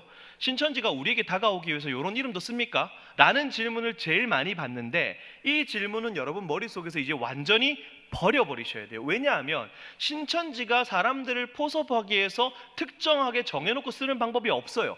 반대로 뒤집어서 얘기하면 할 수 있는 모든 방법을 다 사용한다는 거죠. 심지어 이런 경우도 있어요. 여성분들 계셔서 죄송하지만 있었던 일이니까 말씀드릴게요. 신천지 여성 청년이 남성 청년에게 성적인 것들로 유혹해서 접근한 사례도 있었어요. 근데 이게 왜 발생하냐 하면 이 메커니즘을 우리가 좀 이해할 필요가 있는데, 예를 들어서 신천지에서 신천지 수뇌부가 여성 청년들한테 야 가서 남성들을 성적인 것으로 유인해서 데려와 라고 가르치지 않아요. 그렇게 가르치지 않아요. 근데 왜 이런 문제가 발생하냐 하면, 자, 우리 정통교회는 뭡니까? 진리 안에서 자유하죠. 그래서 자유하다 보니까 너무 자유해서 아무것도 안 하니까 문제가 생겨요. 그죠? 근데 얘네들은 뭡니까? 열심히 막 뭘 해요. 그래서 사람들이 와, 우리 이단들의 어떤 열정이라도 좀 본받아야 되는 거 아니냐라고 하지만 반은 맞고 반은 틀린 얘기예요. 왜냐? 그 사람들은 자유함으로 하는 게 아니라 뭐 때문에요? 두려움으로 해요. 왜? 영생에서 끊어질까 봐. 14만 4천 1등 될까 봐. 여러분, 세상에서 제일 억울한 사람이 14만 4천 1등이에요. 14만 4천 원에 들어야 되는데 14만 4천 1등이에요. 얼마나 억울해요. 그러니까 더 열심히. 두려움이에요. 두려움. 그들을 움직이는 동력은. 그러다 보니까 어떻게 합니까? 야, 너 그렇게 하다가 영생에서 끊어진다. 실제로 신천지에서는 사람 포섭 못하면 불러다가 정신교육시키고, 재작년 같은 경우는 한 사람당 100만 원씩 내게 했어요. 여러분, 교회에서 전도 못한다고 한 사람당 100만 원씩 내게 해보세요. 누가 있어요? 다 교용교벌이지. 그렇게 한단 말이죠. 그러니까 그런 두려움과 압박감 때문에 신천지 수뇌부가 정해놓은 다양한 포교법들이 있는데 그걸 해봐도 얘가 안 되는 거예요. 아, 나는 이런 포교법 써봤는데 안 돼. 나는 못하겠어. 근데 포섭은 해야 되겠어. 그러니까 극단적이고 기형적인 포섭법들이 막 나오기 시작해요. 돌발 행동, 일탈 행동들인 거죠. 방금 아까 말씀드린 것처럼 여성 신도가 남성 신도들을 성적인 것으로 유혹해서 데려오는 것은 신도들의 일탈 행동이에요. 근데 문제는 뭡니까? 그런 일탈 행동들이 계속해서 발생한다는 거예요. 그러니 제가 말씀드리고 싶은 것의 핵심은 뭐냐? 신천지가 사람들의 마음을 사고 속이기 위해서, 포섭하기 위해서 이런 방법들을 씁니까? 이런 이름들을 사용해서라도 우리에게 다가옵니까? 라는 질문이 아무런 의미가 없어요. 할 수 있는 모든 걸 다 사용한다. 자, 그럼 우리 어떻게 분별해야 되는가? 분별하는 방법은 굉장히 간단해요. 그 얘기를 좀 해드리려고 해요. 이제 실제적인 예를 들어드리면서, 자, 신천지가 제일 많이 썼던 게 뭐냐 하면 우연을 가장한 만남입니다. 우연을 가장한 만남. 실제로 신천지가 대표적으로 썼던 몇 가지 포서법만 말씀드리고 이걸 우리가 어떻게 분별할 것인지에 대한 이야기를 좀 해드릴게요. 제일 많이 했던 게 이제 우연을 가장한 만남인데, 이게 뭐냐면 여러분 많이 아실 거예요. 제가 만약에 신천지 신도고 얘가 제 친구예요. 뭐 제 친구는 아닌데 어쨌든 제 친구예요. 제가 이 친구를 포섭하기 위해서 어떻게 합니까? 이 친구에 대해서는 기본 조사를 다 하죠. 여러분 뭐 언론을 통해서 많이 보셔서 알겠지만 가능하면 거의 뭐 이 친구의 신상을 거의 탈탈 텁니다. 거의 한 70에서 100가지 정도. 혈액형부터 시작해서 뭐 집이 어디고 주소가 뭐고 전화번호 이런 기본이죠. 부모와 특별히 이런 거, 가족 관계가 어떤지, 얘가 힘든 점이 뭐가 있는지, 뭐 때문에 지금 고통을 당하고 있는지, 이게 제일 중요해요. 이런 상황과 환경들을 노리기 때문에. 그래서 이 친구의 모든 정보를 다 파악하고 이제 접근해서 친해지는 거죠. 막 여러 가지 뭐 다양한 방법이 있겠죠. 막 친해지다가 그렇게 해서 이게 1년, 2년, 심지어 길면 제가 상담했던 케이스 중에 3년까지 가는 거예요. 3년 동안 뭐 하겠어요? 잘해주는 거예요. 그냥 뭔가 하나도 부탁하지 않고 나는 너에게 절대로 해로운 것을 줄 존재가 아니야 라고 잘해주면서 그냥 좋은 관계를 맺는 거예요. 자, 그러다가 드디어 포교할 날이 왔어요. 우연을 가장한 만남을 이제 시행할 날이 온 거죠. 얘랑 쟤랑 평소처럼 카페에서 앉아서 차를 한 잔 마시고 있어요. 차를 막 마시고 있는데 갑자기 옆에 누가 한 명이 쓱 지나가는 거예요. 몰래카메라를 하는 거죠. 제가 깜짝 놀라면서, 신천지 신도가 깜짝 놀라면서 전사님, 목사님, 선교사님, 전도사도 아니고 선교사도 아니고 목사도 아니죠. 그 시간 거기서 만나기로 한 신천지 신도예요. 자, 그리고 막 대화를 하고 훅 보내요. 보통은 우리가 소개를 시켜주잖아요. 훅 보낸단 말이에요. 그럼 제 친구가 저한테 뭐라 그럴까요? 누구야? 한국 사람은 오지랖이 넓으니까 무조건 물어본단 말이에요. 누구야? 이렇게. 그럼 제가 그때 갑자기 어떻게 했냐면 우는 거예요. 신천지에서 어떻게 가르쳤냐? 일단 누구야라고 물어보면 일단 울어라. 왜 우는지는 말씀드릴게요. 눈물을 펑펑 흘리면서 너무 잘 울어요. 그래서 옛날에 얘들 연기를 너무 잘해서 신천지는 숨 쉬는 것 빼고 다 거짓말이라고 그랬는데 요새는 숨 쉬는 것도 거짓말이에요. 이거 다 거짓말이에요. 막 우는 거예요. 그러니까 이 친구가 갑자기 깜짝 놀라면서 야, 너 왜 울어? 왜 울어? 이렇게 얘기하는 거죠. 그럼 제가 어떻게 신천지 신도가 어떻게 얘기합니까? 사실은 말이야, 나한테 이런 문제가 있었어. 어떤 문제요? 지금 얘가 겪고 있는 똑같은 문제. 저는 그런 문제를 겪은 적이 있어요? 없어요? 없어요. 거짓말이죠. 그러면서 사실 그 선교사님하고 내가 그렇게 어떤 어려운 문제들이 있을 때 그 선교사님 만나서 나한테 멘토가 되어 주셨고 내가 그 선교사님을 상담하고 좋은 회복의 어떤 일들이 있었어 라고 하고 집에 쓱 보내요. 그럼 이 친구 생각나겠죠. 지금 그 문제 때문에 힘든데. 한 3일 있다 따라랑 전화합니다. 친구야, 마침, 여러분 우리나라 마침 들으면 거의 98% 다 사기입니다. 잘 기억하셔야 돼요. 마침 그 선교사님이 잠깐 한국에 머무시는데 내가 너 이야기를 좀 했는데 너하고 같이 상담을 좀 해주실 수 있대. 같이 갈래?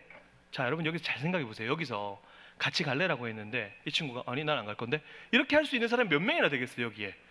이거 지금 같이 갈래 이 한마디 하고 싶어서 1년, 2년, 3년을 잘해줬어요. 3년을 한 번도 뭔가를 요구하지 않고 이 친구한테 다 맞춰주고 너 힘들지? 슬플 때 같이 울어주고 기쁠 때 같이 웃어주고, 이게 신천지는 가능해요. 그렇게 한 다음에 이 사람의 마음이 열렸다고 판단했을 때 왜 1년이고 그럼 왜 2년이고 왜 3년인가, 얘의 마음이 언제 열렸는가 판단을 하는 거죠. 그래서 어떤 사람은 1년 만에 마음을 열고 어떤 사람은 2년 만에 마음을 열고 어떤 사람은 3년이 걸리고, 그렇게 해서 마음을 연 다음에 같이 갈래라고 했을 때 안 갈 이유가 전혀 없는 거예요. 같이 갔어요. 같이 갔는데 선교사가 딱 보자마자 예수 믿으시죠? 예수님 말고 이만희가 구원자예요 라고 얘기하면 누가 가겠어요? 그렇게 하지 않는다라는 거죠. 제가 요거는 한 번 더 뒤에서 말씀드릴 텐데, 그렇게 데려온 다음에 이 사람들이 어떻게 하냐, 대부분 사이비 종교는 여러분 꼭 기억하셔야 돼요. 그런 만남의 끝이 어디로 가냐 하면 교회 밖 비밀 이해하는 성경 공부 모임으로 가요. 100%. 그래서 여러분 이렇게 생각하시면 돼요. 어디에서 누구를 만났든지 누구를 소개받았든지 그 만남의 끝이 교회 밖 비밀 이해하는 성경 공부 모임으로 갔다. 그러면 이 사실을 빨리 목회자에게 알리고 그 모임만 안 가면 이단에 빠질 일이 없어요. 근데 대다수 어떤 일이 벌어지냐 하면, 왜 교회 밖 비밀 이해하는 성경 모임이 중요하냐? 우리는 성경을 통해서 예수 그리스도를 발견하잖아요. 근데 이단 사이비들은 성경을 통해서 뭘 발견합니까? 자신들의 구원자를 발견해요. 그러니 왜 성경 공부 모임으로 데려가냐 하면 성경을 바라보는 눈을 바꿔서, 우리는 구약과 신약을 통해서 중심에 계신 예수 그리스도를 발견하는데 그 성경을 바라보는 눈들을 바꾸기 위해서 하는 작업들이 여러분 언론을 통해서 많이 보셨던 뭐 비유풀이, 이단식으로 어떤 성경을 바라보는 그런 것들. 그럼 왜 6개월 동안 하냐? 그걸 계속해서 하면서 우리로 하여금 발견했던 그 예수 그리스도를 지워버리고 그 자리에다가 이 시대에 자신들의 구원자를 넣는 그 성경 공부. 이단은 굉장히 간단합니다. 그 성경 공부 모임만 안 가면 우리가 예수 그리스도를 믿고 있다가 다른 구원자를 찾을 이유가 없어요. 그러니 어디에서 누구를 만났든지 간에 그 만남의 끝이 교회 밖 비밀리에 하는 성경 공부 모임만 안 가면 이단에 빠질 이유가 없습니다. 자, 그런데 왜 그 모임에 가게 되는가? 아까 말씀드렸잖아요. 그런 상황들, 그런 환경들, 이게 너무 교묘한 거예요. 그래서 나도 모르게 깜빡 속아서 가게 된다는 거. 자, 그러니 지금부터 우리 청년 여러분들이 기억하셔야 될 건 뭐냐면, 아, 이단들이 이런 방법도 쓴대, 이런 이름도 쓴대, 이렇게 교묘하게 한대. 이게 중요한 게 아니에요. 어떤 분들은 이단 방법 이거고요, 이거고요, 이거고요 막 이렇게만 얘기하는데, 그거 얘기하고 나면 우리로 하여금 착오를 불러일으켜요. 아, 이거 외에 다른 방법을 쓰면 우리가 저런 건 못 들어본 방법인데 저런 방법 쓰나? 이런 착오가 발생해요. 그러니까 방법이나 이름 이게 중요한 게 아니라 결국에는 그런 수만 가지의 방법을 통해서 그 끝은 정해져 있다. 깔때기라고 생각하시면 돼요. 이렇게 깔때기 모양처럼 뭘 집어넣어도 나오는 구멍은 하나죠. 어디로 나갑니까? 교회 밖 비밀리하는 성경 모임. 왜? 성경을 바라보는 시선이 바뀌어서 그들의 구원자를 발견하도록 하는 그 모임만 참석하지 않으면 우리가 예수 그리스도를 버릴 이유가 없기 때문에 그런 거죠. 근데 제가 여기서 말씀드린 교회 밖이라고 하는 것이 단순히 교회 건물 바깥을 말씀드리는 게 아니에요.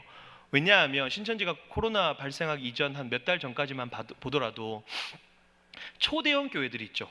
초대형 교회들쯤 되면 이제 이 사람이 우리 교회 성도인지 아닌지 막 헷갈리는 정도, 잘 모르는 정도, 그런 교회 안에 들어가서 교회 카페에서 성경부 모임을 했어요. 소규모로. 그러니까 우리가 지나다가 교회 카페에서 성경 모임하고 있으면 뭐 교회에서 성경 보니까 굉장히 자연스러운 일이죠. 그냥 지나간단 말이에요. 그러니까 신천지가 그런 것들을 잘 알고 두세 명씩 성경 모임 할 때는 과감하게 교회 안으로 들어와서 교회 카페에서 성경 모임을 했다라는 거예요. 그러니까 제가 말씀드리는 교회 밖 비밀리에 하는 성경 모임이라는 건 뭐냐면, 지금 우리 청년부 여러분 성도님들, 여러분들이 딱 모여 있는 이 공동체가 규정하고 검증하고 있는 외의 나머지 모든 것을 말씀드리는 거예요. 물론 우리 소망교회 청년부가 규정하고 검증하고 있는 모임 외의 것들이, 건강한 것들이 참 많이 있어요. 자, 그런데 그런 모임에 가게 될 때 절대로 마구잡이로 가시거나 누구를 따라서 가시지 말라라는 거예요. 반드시 교육자를 통해서.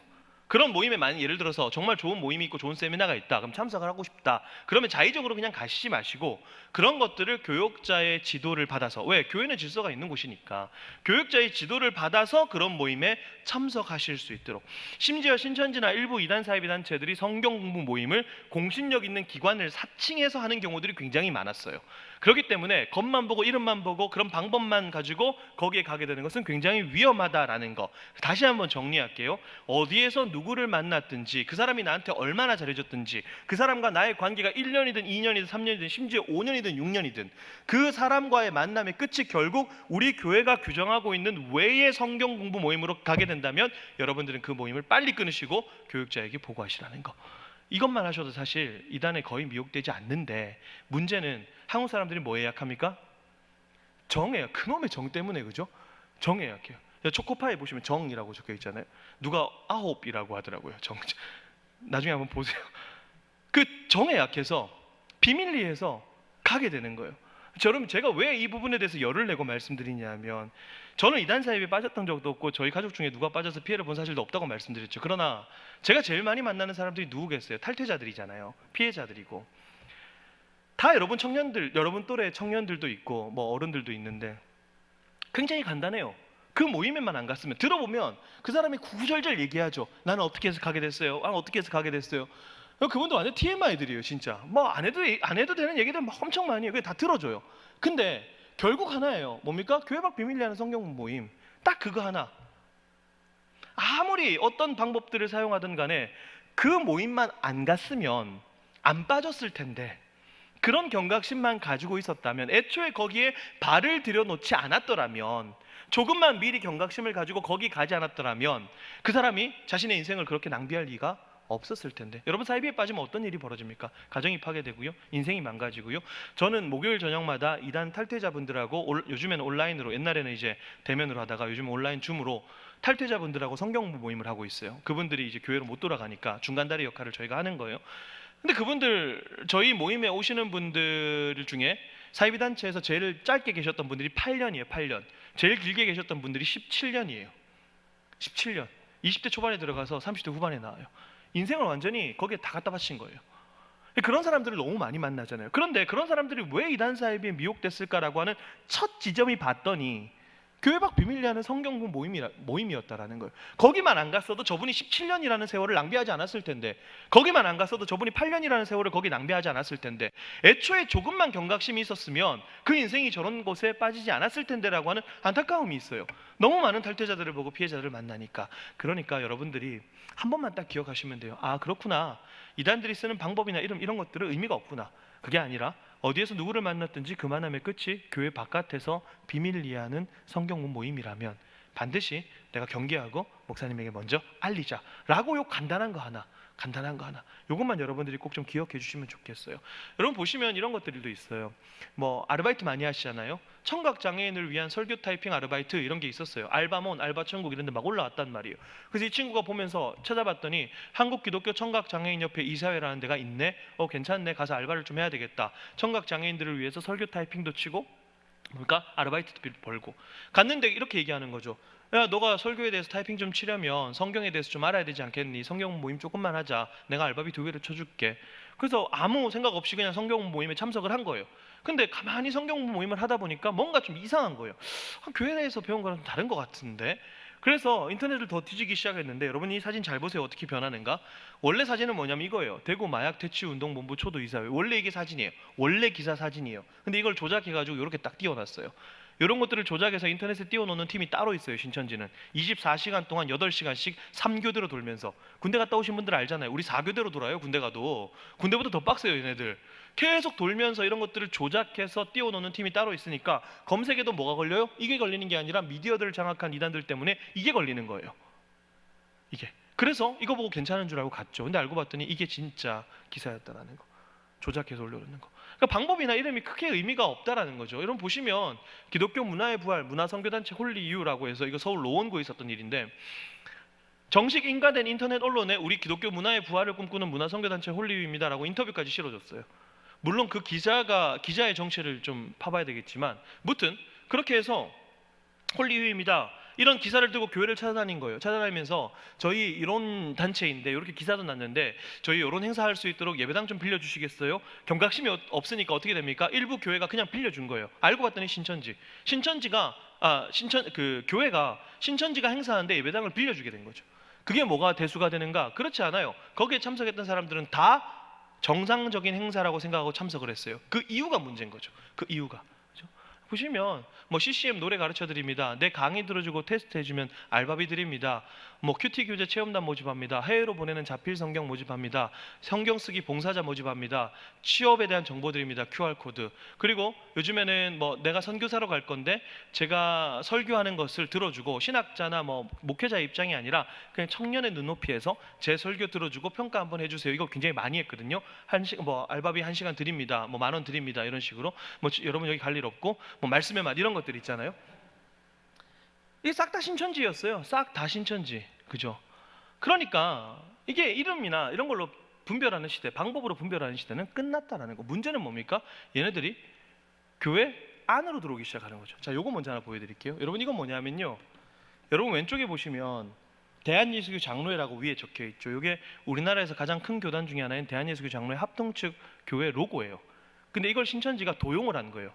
걸렸더니 이렇게 딱 바뀌는 거죠. 신천지 위장교회. 여러분 위장교회라고 해서 신천지나 JMS 이런 단체들이 대한예수교 장로회라고 하는 이름, 때로는 교단의 로고까지 사용해서 이렇게 위장교회를 운영하는 경우들이 있어요. 자, 그러면 예를 들어서 고3들이 있어요. 대학을 갔어요. 다른 지역으로 좀 갔어요. 그리고 우리가 살다 보면 때로는 불가피하게 멀리 이사를 가면서 교회를 옮겨야 되는 상황들이 와요. 자, 그렇게 갔는데 특별히 고3들로 한번 예를 들어 볼게요. 수능을 치고 학교를 가서 저 멀리 갔는데 친구를 사귀었어요. 그 친구가 교회를 잘 다닌대요. 나도 교회를 잘 다녔어요. 마침 나는 교회를 선택해야 돼요. 근데 그 친구가 너 교회 어디 다녔었니? 나 장로교단 다녔어. 우리 교회도 장로교회인데 우리 같이 한번 가볼래? 관계가 좋으니까 잘 됐다 싶어서 그 교회를 따라갔죠. 갔더니 이렇게 딱 돼 있는 거예요. 내가 속해 있었던 대한예수교 장로회 합동측, 내가 속해 있었던 대한예수교 장로회 통합측, 여러분들이 지금 소속돼 있는 대한예수교 장로회 대신측. 그렇구나. 딱 갔어요. 근데 알고 봤더니 뭡니까? 신천지 위장교회. 자기 빼놓고 전 사람들이 전부 다 신천지인 거예요. 자기 빼놓고 전부 다 신천지. 완전히 걸린 거죠. 이런 식으로 위장교회들이 굉장히 많이 운영이 돼요. 그래서 여러분들이 불가피하게 교회를 옮겼을 때 정말 내가 간 교회가 그 교단에 소속되어 있는지까지 확인하는 작업을 이제 해야 되는 시대가 오늘날 시대라는 거죠. 그거 어떻게 합니까? 굉장히 단순하고 굉장히 간단해요. 잘 모르겠으면 그냥 목사님한테 물어보시면 되고, 요즘에 큰 교단들은 웬만하면 교회 홈페이지, 그 교단 홈페이지에 교회 다 검색할 수 있어요. 담임 목사님 성함이라든가 교회 이름 딱 치면은 그 교단에 소속되어 있는지 여부가 웬만하면 다 나옵니다. 여러분, 제가 말씀드리는 것 중에 굉장히 특별한 예방법들이 있나요? 그렇지 않아요. 근데 문제는 뭐냐 하면 이런 별것 아니라고 생각했던 것들을 지키지 않으니까 문제가 발생하는 거죠. 여러분, 건강을 생각해봐도 똑같아요. 우리가 몸을 건강하기 위해서 여러분 한 달에 한 번씩 피 전체 다 가시는 분들 계세요? 그렇지 않아요. 그죠? 피 가는 사람 없어요. 우리 그냥 뭐 나쁜 음식 피하고, 그리고 뭡니까? 운동 좀 하고, 그죠? 근데 그런 어떤 단순한 것들을 지키지 않으니까 몸에 무리가 생기고 이상이 생기는 거죠. 마찬가지예요. 우리의 건강한 신앙, 특별히 이단 사이비 문제 같은 경우는요, 굉장히 단순한 몇 가지만 우리가 예방을 하고 지켜도 충분히 극복할 수 있는 문제거든요. 근데 설마 이렇게까지 하겠어? 라고 하는 경각심이 전혀 없는 상태에서의 문제가 발생한다는 거죠. 근데 문제는 얘네들이 교회 바깥에서만 하는 게 아니라 교회 안으로 들어온다는 거죠. 교회 안으로. 이거는 제가 그려놓은 게 아니라 신천지 내부 문서예요. 보시면 빨간색으로 하면 골수. 여러분, 신천지 입장에서 골수는 뭘까요? 그 교회 믿음 좋은 성도들이 앉는 자리. 골수. 그죠? 추천. 그 교회 믿음이 연약한 성도들이 앉는 자리. 저기 가서 앉으면 그래도 그 교회 약간 인사이드 말고 아웃사이더들, 조금 배회하는 친구들 만날 수 있을 거야. 그죠? 그리고 교회 사진 딱 찍어놓고 내가 포서발 대상자가 어느 횡단보도 건너서 들어오는지까지 알고 있어요. 이렇게까지 하고 들어온단 말이에요. 자, 제가 요 예시 들어드리고 뒤에 좀 빨리 넘어가야 되는데, 그러면 교회 안에 들어와서 어떻게 했나? 이 문서 안에 있었던 제일 대표적인 방법 하나 알려드릴게요. 여성 신천지 신도가 남성 청년에게 접근하는 방법. 이렇게 해서 적혀 있었어요. 그 매뉴얼대로 제가 말씀드릴게요. 제가 예쁜 여성 신천지 신도라고 가정해 볼게요. 상상하지 마시고요. 제 머리 긴 거 상상해서 뭐 하시겠어요? 그죠? 꿈에 나올까봐. 자, 어쨌든 제가 여성 신천지 신도, 이 매뉴얼에 어떻게 돼 있었냐 하면, 계단 있는 교회들 딱 좋아요. 기다리고 있다가 남성 청년이 내가 포서발 대상자가 올 때 딱 기다리고 있다가 갑자기 삐끗하는 척하면서 안겨버려요. 그럼 남자 청년은 어떨까요? 뭐 벌써부터 상상하시면서 치하시면서 좋아하시고 미소 띄시는 분들 계신데, 자, 안겨버려요. 그럼 남자 청년이 어떻게 했어요? 되게 당황하겠죠. 원래 사기를 치는 사람들은요, 절대로 상대방이 생각할 시간을 주면 안 됩니다. 형제님, 죄송한데 제가 여기서 다리를 좀 삐끗했어요. 저 예배당까지만 좀 부축해 주실 수 있을까요? 라고 하면 우리의 자랑스러운 형제들은 어떻게 해야 됩니까? 인수인계를 해야 되는데 갑자기 의협심이 발동하면서, 분명히 성경을 통해서 배웠어요. 우리는 오리 가자 하면 심리 가는 사람들이니까 갑자기 뭐 업고 갈 수도 있다, 이런 말도 안 되는 소리 하면서 데리고 올라오는 거죠. 보통 이런 것들은 아무래도 교회 리더십보다는 교회에 조금 이제 외곽에 있는 그런 친구들은 접근하겠죠. 그렇게 해서 예배를 같이 드려요. 그리고 마지막에 이렇게 얘기합니다. 형제님, 오늘 너무 감사한데 제가 식사라도 한번 대접하고 싶어요. 혹시 어디 사세요? 어느 학교 다니세요? 제가 어디 삽니다. 어느 학교 다닙니다. 마침, 아까 했던 그 마침 있죠? 마침 제가 그 지역에 자주 지나다니는데 제가 식사라도 한번 좀 대접하고 싶다. 전화번호 좀 주실 수 있을까요? 라고 했죠. 그럼 형제가 어떻게 생각이 들어요? 내 교회 나오길 잘했다. 드디어 내 인생에도 봄날이 오냐. 봄날이 온 게 아니라 신천지가 왔는데 속은 거예요. 봄날로 착각한 거죠. 그래서 여러분, 여기서 교회 바깥, 교회 안에서 자연스럽게 교회 밖으로 빼는 거죠. 그리고 여기서 한 1년 동안 관계를 맺었다 쳐보세요. 그리고 아까 했던 우열을 가장한 만남 한번 딱 돌려보세요. 어떻게 되는가. 교회 안에서 한번 꼬이죠. 교회 바깥으로 나가죠. 거기서 우연을 가장한 만남 딱 한번 하는 거죠. 이게 신천지의 포서법일 거라고는 상상을 할 수가 없어요. 신천지가 이렇게까지 한다고 라고 생각을 못하는 거죠. 심지어 교회 안에 들어와 가지고요, 새벽기도 인원 다 파악해놓고 내가 기도할 때 신천지가 내 기도 제목을 적어갔어요. 그 누구에게도 이야기하지 않은 나 혼자 기도하는 기도의 제목들을 신천지 신도가 옆에 와서 적어서 가는 거죠. 그리고 나중에 이렇게 얘기합니다. 친구야, 형제님, 자매님, 내가 당신을 위해서 기도하는데 하나님께서 나한테 이런 마음 주시는 것 같아 라고 얘기하죠. 깜짝 놀라는 거예요. 왜? 나는 그 기도 제목을 한 번도 누구한테도 얘기한 적이 없어요. 와, 신기하다. 신기한 게 아니니까 적고 갔으니까 아는 건데, 내가 그 부분을 잘 상담해 줄 수 있는 선교사님이 있어. 같이 한번 만나볼래? 교회에 괜히 소문나면 안 좋잖아. 그냥 선교사님 통해서 한번 만나볼래? 이런 식으로 자연스럽게 교회 안에 들어와서 하는 건 뭡니까? 교회 바깥으로 빼가는 거예요. 그래서 거기서 한 번 더 뭡니까? 교회 밖 비밀리에 하는 성경 모임으로 유도하는 거예요. 자, 그러니까 다시 한번 말씀드릴게요. 이게 의미가 있어요, 없어요? 없어요. 아무런 의미 없어요. 어떤 의미가 없어요. 신천지가 쓰는 방법, 쓰는 이름 아무런 의미 없고 우린 딱 하나만 기억하자. 어디서 누구를 만났든, 심지어 교회 안에서 만났든지 간에 교회 안에서도 교회 바깥에 비밀리에 하는 성경 공부 모임, 종착지는 성경 공부 모임이다. 여기로 데려가는 사람이 있으면 여러분들이 반드시 교육자에게 알리고, 데려가려고 하는 사람이 누구인가 라고 하는 부분들을 반드시 목사님과 커뮤니케이션 하셔야 이 부분이 교회가 건강하게 잘 이루어질 수 있어요. 그래서 제가 파주에 있는 한 교회는 청년들이, 그 교회는 제가 4번을 1시간 반씩 4번을 쫙 강의를 했어요. 아무래도 오늘 같은 경우는 서론이니까 쫙 하고 뭐 구원파 하나님의 교회 한 단체씩 강의를 다 해드렸는데, 교회 밖 비밀리에 하는 성경 모임이 제일 중요하니까 이 퍼즐이 맞춰진 거예요. 교회 바깥으로 누가 데려갔는지, 누가 이상한 모임으로 데려갔는지 4번 딱 강의하고 청년들이 경각심이 딱 올라오니까 청년부 안에서 활동하던 신천지 2명을 잡아가 쫓아냈어요. 잡아서. 실제로 그런 일들이 있어요. 근데 교회 안에 들어와서 신천지가 분란을 일으키고 뭐 여러 가지 것들 때문에 우리가 좀 두려움이 있을 수도 있는데, 사실상 여러분 이것만 기억하시면 돼요. 교회 안이든 교회 바깥이든 계속해서 그들의 목적은 뭐겠어요? 결국은 데려가서 자기들을 추수꾼이라고 불러요. 그 교회를 추수밭이라고 불러요. 잘 되는 교회는 추수밭, 안 되는 교회는 지뢰밭 이렇게 불러요. 자, 지뢰밭에 들어와서 뭡니까? 추수밭에 들어와서 걷어가는 거잖아요. 그럼 우리는 간단해요. 우리 교회가 뭐예요? 지뢰밭이 되면 되는 거예요. 어떻게 하면 지뢰밭이 되는가? 누구를 툭 찔렀는데, 야, 교회 바깥으로 나 안 나가, 야, 교회 바깥으로 성경 모임 하면 안 돼 라고 하는 이 연대의식만 여러분들이 딱 가지고 계셔도, 얘네들 신천지 입장에서 들어와서 누구를 찔러서 자꾸 바깥으로 데려가야 되는데 전부 다 안 간대요. 그럼 뭡니까? 지뢰밭이 되는 거예요. 그래서 신천지 신도들도 교회를 A, B, C 등급으로 나눕니다. 포섭이 잘 되는 교회, 포섭이 잘 되지 않는 교회, 추수밭, 지뢰밭 이렇게 나누는 거죠.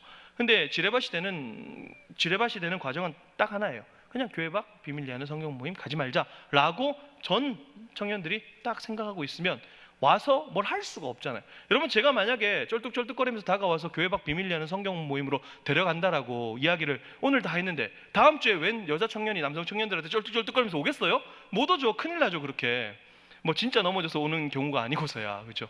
그러니까 여러분들이 그런 어떤 경각심만 조금만 가지고 계시면 이 문제는 우리가 충분히 극복할 수 있다라는 점. 그래서 첫 번째 질문은 뭐였냐 하면, 사기, 경각심이 우리 가운데 있었던가라는 지점이에요. 자, 두 번째 질문은요, 저는 사실 이 부분이 사기만큼이나 굉장히 중요하다고 생각해요. 결핍, 사랑하는가. 자, 이단 사이비의 미혹에 취약한 사람들이 있어요. 그 사람들이 어떤 사람들인가? 두 가지로 나눠 설명을 드릴 텐데, 제가 출처를 안 적었네요. 이거는 제가 그린 게 아니라 일본의 심리학자 오카다 다카시라고 하는 사람이 쓴 심리 조작의 비밀이라는 책이 있어요. 그 책에서 이야기하는 건 사이비 종교라든가 혹은 IS나 알카에다 같은 집단에 빠지는 엘리트 청년들, 그런 사람들이 다 심리 조작을 당했다라고 표현을 합니다. 종교색이 없는 책이에요. 심리 조작을 당했다라고 표현하면서 이렇게 심리 조작을 당하기 취약한 사람들은 어떤 유형이다라고 4가지로 이렇게 이야기를 해놓은 거예요. 첫 번째는 뭐냐면, 제가 일일이 하나하나 디테일하게 설명을 못 드려요. 첫 번째는 의존성 인격 장애. 그러니까 누군가에게 계속해서 의존해야 되는 성격적 장애인 거예요. 그러니까 뭔가 주체적으로 무엇인가를 선택하거나, 우리식으로 얘기하면 결정장애인데 이건 너무 쉽게 표현한 거고, 어떤 주체적으로 무엇인가를 결정하거나 선택할 수 있는 능력이 현저하게 떨어져 있는 사람들이죠. 이런 사람들은 왜 이런 문제가 발생하냐 하면, 어릴 때부터 부모가, 저도 부모기 때문에 아이들한테 간섭을 하지만 너무 지나치게 하나하나 간섭하지 말아야 될 것들까지 계속해서 간섭하면서 아이들로 하여금 주체성을 완전히 말살시켰을 때, 그때 이 사람들은 자라면서 무언가 선택해야 될 때 계속해서 눈치를 보고 자기를 계속해서 과소평가하고, 그리고 의지해야 되는 그런 성향으로 자라나요. 자, 그러면서 자연스럽게 피암시성이라고 해서 암시에 당하기 쉬운 사람들, 어떤 정보를 딱 들었을 때 이것이 옳은지 그른지 맞는지 틀린지를 제대로 분별해 볼 수 있는 분별력들과 그런 마음이 현저하게 떨어져 있는 사람들, 이런 사람들이, 우리가 사이비 종교를 자세히 보면 사이비 종교 교주의 가장 큰 공통점은 헛소리를 자신감 있게 한다는 거예요. 헛소리를 자신감 있게 한다. 자, 그러면 보통 예를 들어서 1 더하기 1은 3입니다 라고 이야기를 해요. 보통 사람들은 1 더하기 1은 사람들을 속일 때 1 더하기 1은 3 아니야? 이런 식으로 하는데, 얘네들은 1 더하기 1은 3입니다 라고 얘기해요. 자, 그러면 의존성 인격장애라든가 피암시성이라든가 이런 사람들은요, 1 더하기 1은 2인데 라고 하는 그런 사실에 입각해서 사고를 하는 것이 아니라 1 더하기 1은 3입니다 라고 헛소리는 하지만 굉장히 자신감 있게 표현하는 그 표현 방식, 거기에 매료가 돼요. 사실상 내용은 중요하지 않아요. 그래서 중독을 연구하는 학자들이 중독에 빠진 사람들의 뇌에 대해서 설명하면서 뭐라고 얘기하냐면, 중독에 빠진 사람들은 상황을, 합리적인 상황을 찾아가는 것이 아니라 그 상황을 합리화시켜 버린다라고 얘기를 해요. 근데 중독에 빠져 있는 사람 뇌 구조 사고 방식이 이단 사입에 빠져 있는 사람들의 뇌 구조와 사고 방식과 거의 동일하다는 것은 이미 학자들의 끝난 연구 결론이에요. 그래서 어떤 합리적인 상황을 찾는 것이 아니라 그 상황을 계속해서 합리화시켜 버리면서 자기는 늘 항상 움츠려들어 있고 자신감이 없고, 그런데 갑자기 어떤 사람이 나타나서 1 더하기는 3입니다 헛소리를 해버리는데 굉장히 자신감 있게 한 거죠. 여기에 매력을 느끼는 거, 여기에 매력을 느끼는 거. 그래서 우리가 보통 이제 이단 사이비를 바라보면서 야, 저렇게 어떻게 말도 안 되는 황당한 것들을 믿을 수 있지라고 하지만, 그 황당한 것을 믿는 건 두 번째 문제예요. 자기의 어떤 부족함과 연약함과 공허함을 뭔가 채워줄 것처럼 보이는 어떤 절대적인 존재로 인식한 이후에, 그 이후의 문제라는 거죠. 그래서 대부분 사이비 종교에 빠져 있는 사람들은요, 그 사람들의 어떤 제스처, 그리고 그 사람들의 쓰는 어떤 단어, 모양새, 방식, 거기에 심리 조작이 되었다라고 표현을 하는 겁니다. 불균형한 자기애라고 해서, 특별히 청년들 같은 경우 현실과 이상의 괴리가 너무 크죠. 현실과 이상의 괴리가 큰 거예요. 그러다 보니까 이걸 채우려고 해도 됩니까? 어떻게 됩니까? 제대로 채워지지 않고 그 간극은 더 멀어지기만 하고, 스트레스와 고립감. 예를 들어서 이런 겁니다. 여러분, 코로나 딱 터지고 지금 미국의 마약 중독자 수가 계속해서 늘어나요. 굉장히 단순한 이야기예요. 왜냐하면 당연한 이야기죠. 왜? 고립이 되어 있으니까 불안한 거예요. 사회가 불안하고 힘든 거예요. 그러니까 뭔가 나한테 있는 공허함과 결핍감들을 채워야 되는데, 그 채워줄 것처럼 보이는 무언가를 집었는데 하필이면 그게 마약인 거예요. 마약, 알코올. 미국은 마약 구하기가 너무 쉽고, 지금 한국도 마약 구하기 되게 쉽거든요. 마약, 고립이 되어 있으니까 불안하니까 이걸 채워줄 수 있는 무언가를 붙들었는데, 그게 하필이면 뭡니까? 나한테 너무 잘해주는 사이비 종교 신도였다는 거. 여러분, 이걸 조금 더 쉽게 종교적으로 표현한 단체가 어디냐 하면 미국의 공신력 있는 상담기관인 뉴 라이프 클리닉스라는 곳이에요. 여기서 이단 사이비, 특별히 해로운 신앙에 취약한 사람들의 유형을 이렇게 딱 구별해놨어요. 엄한 부모 밑에서 학대받으면서 자란 친구들, 그리고 어릴 때 부모한테 버림당했던 큰 실망 경험이 있는 사람들, 그리고 자존감이 굉장히 낮은 사람들. 뭡니까? 결핍이에요. 결핍. 저는 이 지점이 굉장히 중요하다고 생각해요.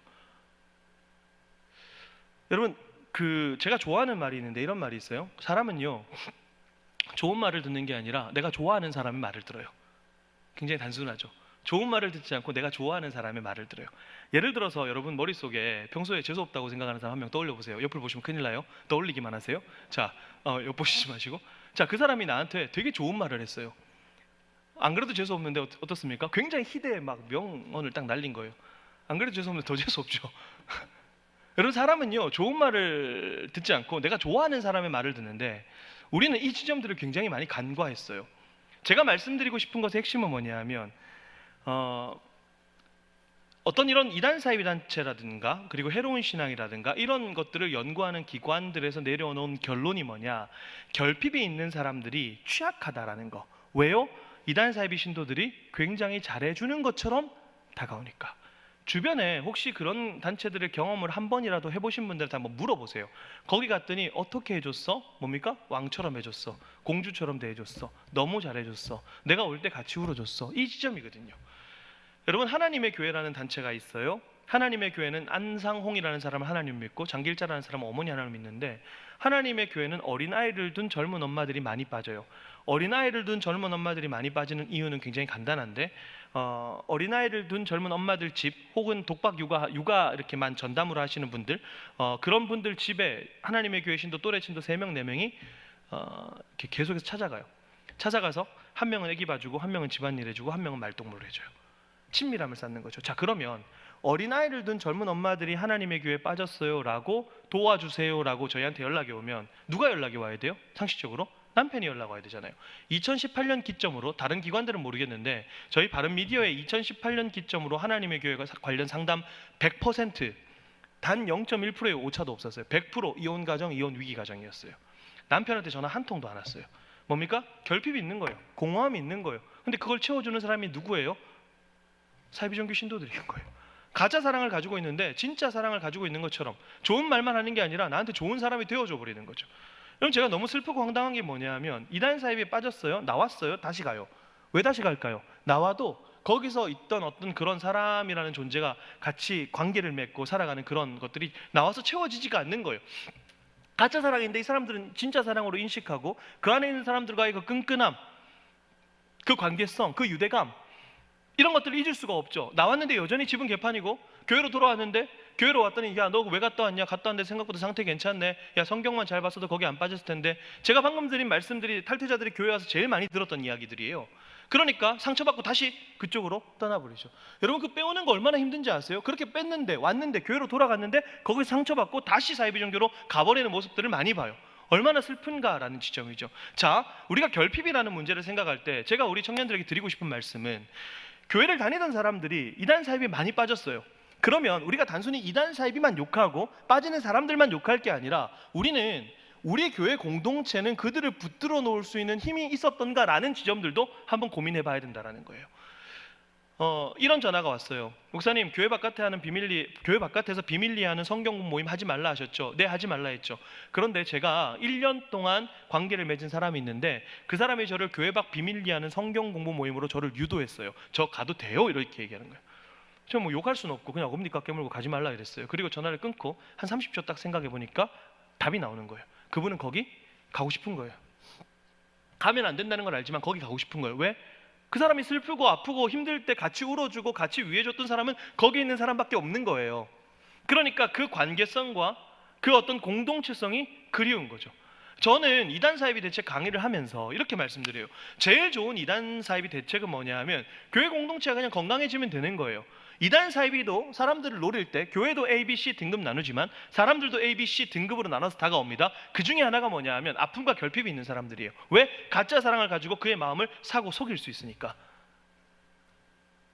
제일 좋은 이단 대책은, 이단 교리를 많이 아는 것도 중요하지만 여러분 교회 공동체 안에 소외된 사람들이 없게 만들어주시면, 그러면 그걸로 충분히 이단 대책이 된다고 저는 생각을 해요. 교회가 매번 이단 사이비 할 수 없어요. 할 수 없어요.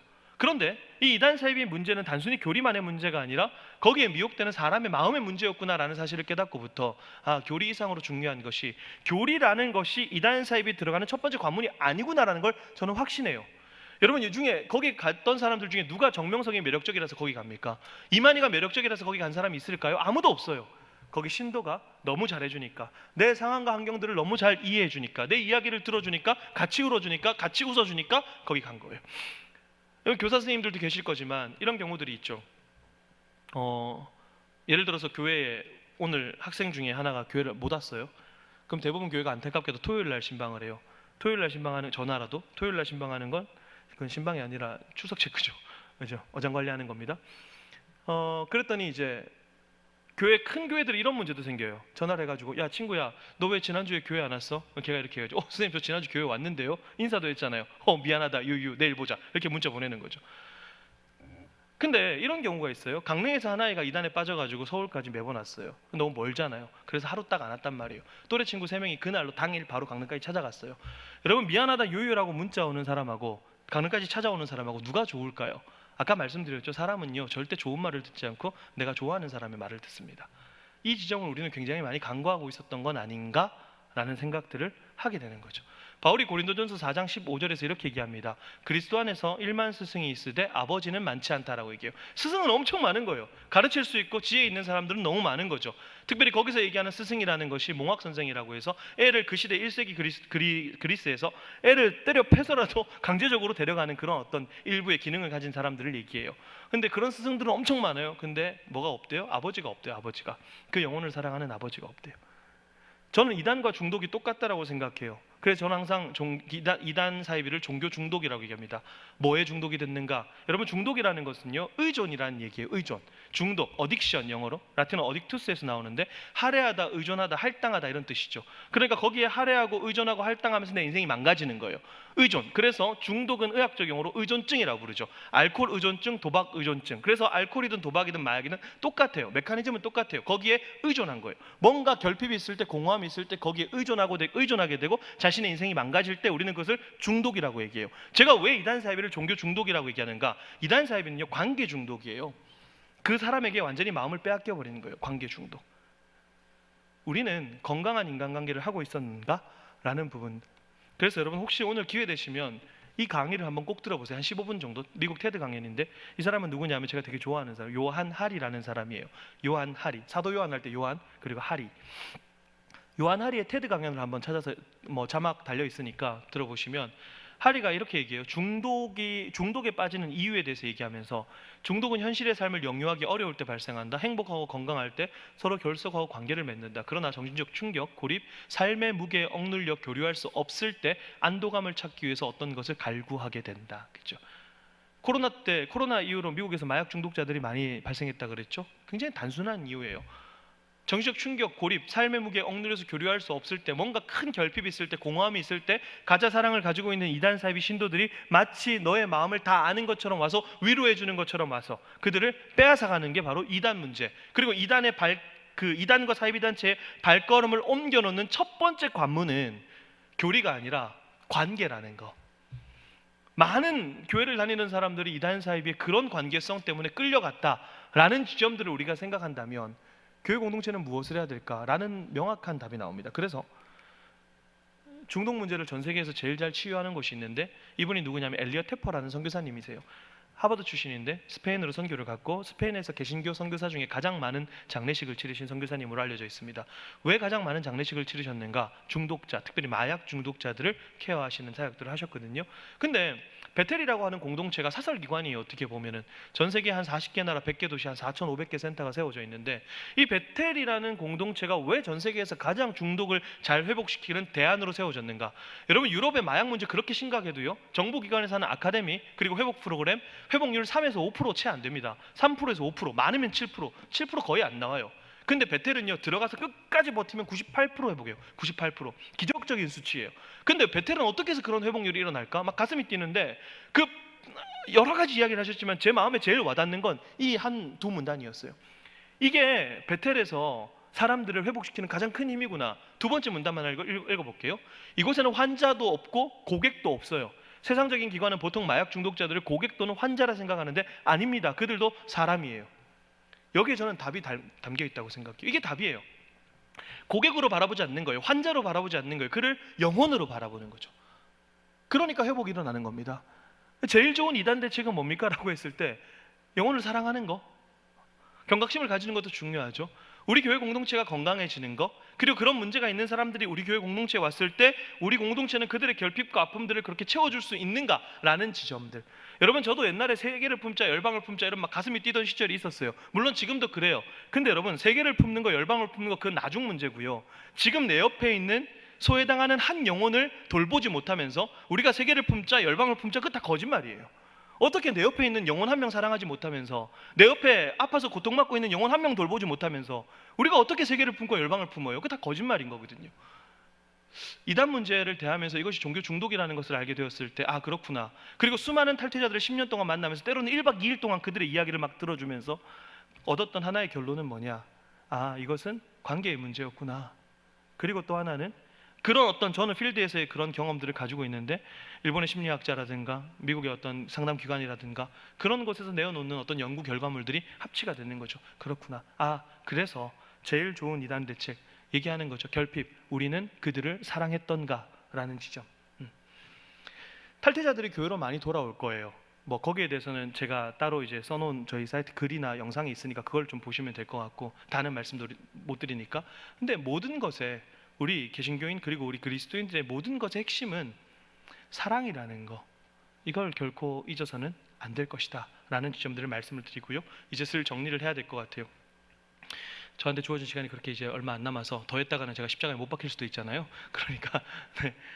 마지막으로 이제 성경 왜곡의 측면인데요. 이단들은 우리한테 질문을 던졌던 것 같아요. 얼마나 읽습니까? 라는 지점인데 여러분 이게 뭐냐면요. 신천지인 성경 공부 노트예요. 저는 고등학교 다닐 때 학교 다닐 때도 뭐 학교 공부 이렇게 열심히 해본 적이 없는데 여러분 신천지 우리가 아무리 막 무시하지만 신천지에서 성경을 가르치는 강사를 하려면 성경 구절 약 4,000구절 정도를 암송해야 됩니다. 아 별로 안 놀라시는 분들은 별로 안 놀라시네요. 다른 분들 많이 놀라시던데 우리 한 5-6천 구절씩 다 외우고 있잖아요. 그죠? 껌이잖아요. 그 정도. 우리 금붕어 아니니까 5-6천 구절씩은 다 외우잖아요. 저도 4천 구절 토시 하나 안 틀리고 다 외우라 못 외웁니다. 그죠? 얘네들은 강제적으로 이렇게 해서 다 외우는데 근데 사실 달달달 외웠다는 게 중요한 것이 아니라 그러니까 그들이 자 이 부분이에요. 말씀을 왜곡하고 곡해할 때 나도 모르게 속아서 그 모임에 갔다 쳐볼게요. 거기서 우리가 분별력이 조금 있었더라면 라는 생각이 좀 드는 거예요. 여러분, 신천지한테 속아서 신천지 성경부 모임으로 간 사람이 매년 한 4만 명 정도 됐어요. 코로나 이전에. 매년 4만 명이 신천지 성경부 모임, 거기가 신천지라는 사실을 모르고 갔어요. 근데 거기서 몇 명이 빠졌냐 하면 한 5, 6년 전에는 2만 명, 그리고 한 2, 3년 전에는 12,000명에서 15,000명. 그렇죠? 매년마다. 그중에 70% 정도는 교회를 다니던 사람들. 심지어 저는 교계 기자 출신인데, 교계 기자하면서 이제 신천지에 빠진 사람 여러 사람들이 이제 조사를 하면서 특별히 신천지 문제를 오랫동안 했어요. 실제로 우리나라에서 가장 보수적이라고 하는 한 교단 신학교까지 나와서 정상적인 목사 안수까지 과정까지 다 밟고 목사 안수를 받고 목회 활동을 하다가 신천지로 빠진 사람을 봤어요. 놀라운 거죠. 물론 이제 미혹하는 영의 역사도 있는데 이런 분별력에 대한 고민들을 많이 하게 돼요. 여러분, 신천지가 우리에게 성경 공부로 데려갈 때 성경 얼마나 읽으세요라는 질문은 실질적으로 하는 질문이에요. 근데 우리가 한번 돌아보자라는 거죠.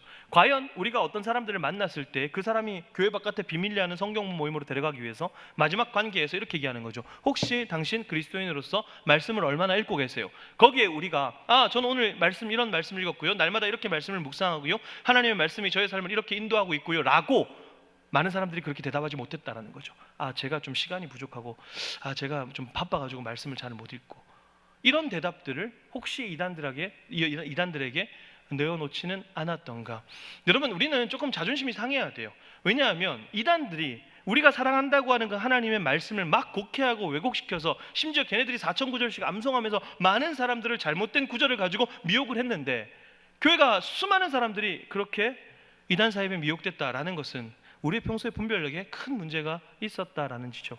목사, 권사, 장로, 집사 할 것 없이 줄줄이 이단 사입에 미혹됐다라는 사실은 어쩌면 한국교회 현 주소가 아닐까라는 지점들. 그러면 우리가 청년으로서 다시 한번 하나님 말씀 가운데 어떻게 세워져야 될 것인가 라는 고민들을 하지 않을 수 없다라는 것을 말씀을 좀 드리고 싶어요. 그래서 이단들은 우리에게 3가지 질문을 했습니다. 첫 번째, 사기. 경각심이 얼마나 있습니까? 아까 했던 여러 가지 실제적인 방법들을 한번 떠올려 보세요. 얼마나 경각심이 있습니까? 그리고 결핍. 내 주변의 영혼들을 얼마나 사랑하십니까? 그리고 마지막으로 성경을 왜곡하는 측면. 나는 말씀을 얼마나 사랑하고 있습니까? 라는 지점을 다시 한번 돌이켜보면서 마지막으로 요 카드 뉴스 하고 마치도록 할게요. 왜 이름이 믿음인데 끝낼 것처럼 안 끝내냐 이렇게 하시는데, 요거 마지막이에요. 우리가 이단 사이비를 예방할 수 있는 5가지 방법, 간단한 방법. 옛날에 슬기로운 의사 말고 슬기로운 감방 생활할 때 제가 만들어 놓은 거예요. 슬기로운 대학 생활이라고 해서 여러분 청년들이니까 간단하게 우리가 이단 사이비를 예방할 수 있는 방법 딱 정리하고 마무리하도록 하겠습니다. 첫 번째는 뭐냐면요, 이단들의 동아리라고 했는데 사실 이단들의 공식 명칭을 좀 기억하시면 좋아요. 왜냐하면 제가 너무 슬프고 안타까운 게 신천지야 자신들의 이름을 숨기고 다가오죠. 뭐 JMS 같은 경우도 자신들의 이름을 숨기고 다가와요. 근데 자신들의 이름을 드러내놓고 오는 이단들이 있어요. 제일 대표적인 게 뭐 IYF 이런 데들.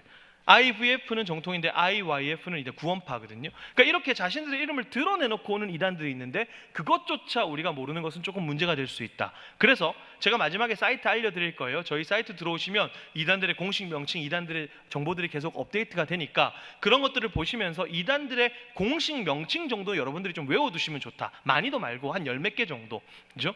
그래서 우리나라 정통 침례교단은 기독교 한국 침례인데 이단들은 기독교 복음 침례회 이런 이름들을 사용한단 말이에요. 굉장히 비슷하기 때문에 그런 이름들을 기억하시면 좋고요.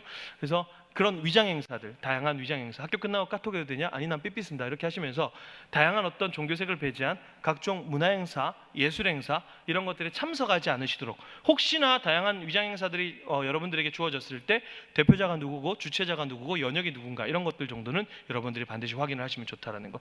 그래서 종교색을 배제한 각종 문화 행사, 예술 행사 한번 보세요, 여러분. 이게 무슨 뭐 이단에서 하는지 어떻게 합니까? 전혀 모른다라는 거. 심지어 피스 오케스트라, 여기는 저랑 지금 계속해서 소송하고 있는데 여기 JMS 오케스트라거든요.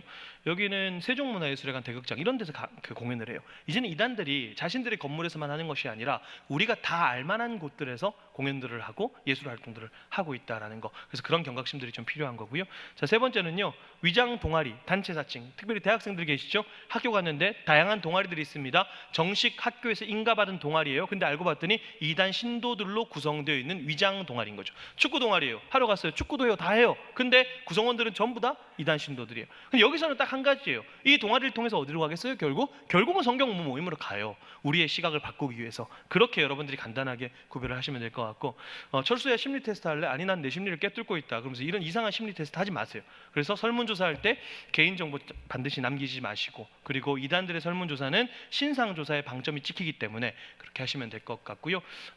영희야 나랑 성경 공부할래? 아니 공부는 혼자 하는 거다. 이렇게 하시면서 성경 공부 외부에서 하는 거 하지 마시고 그렇다고 해서 여러분들 뭐 여기서 이제 앞으로 목사님이 여러분 이제 성경 공부 모임합시다 하면 목사님 공부는 혼자 하는 건데요. 그러시면 안 돼요.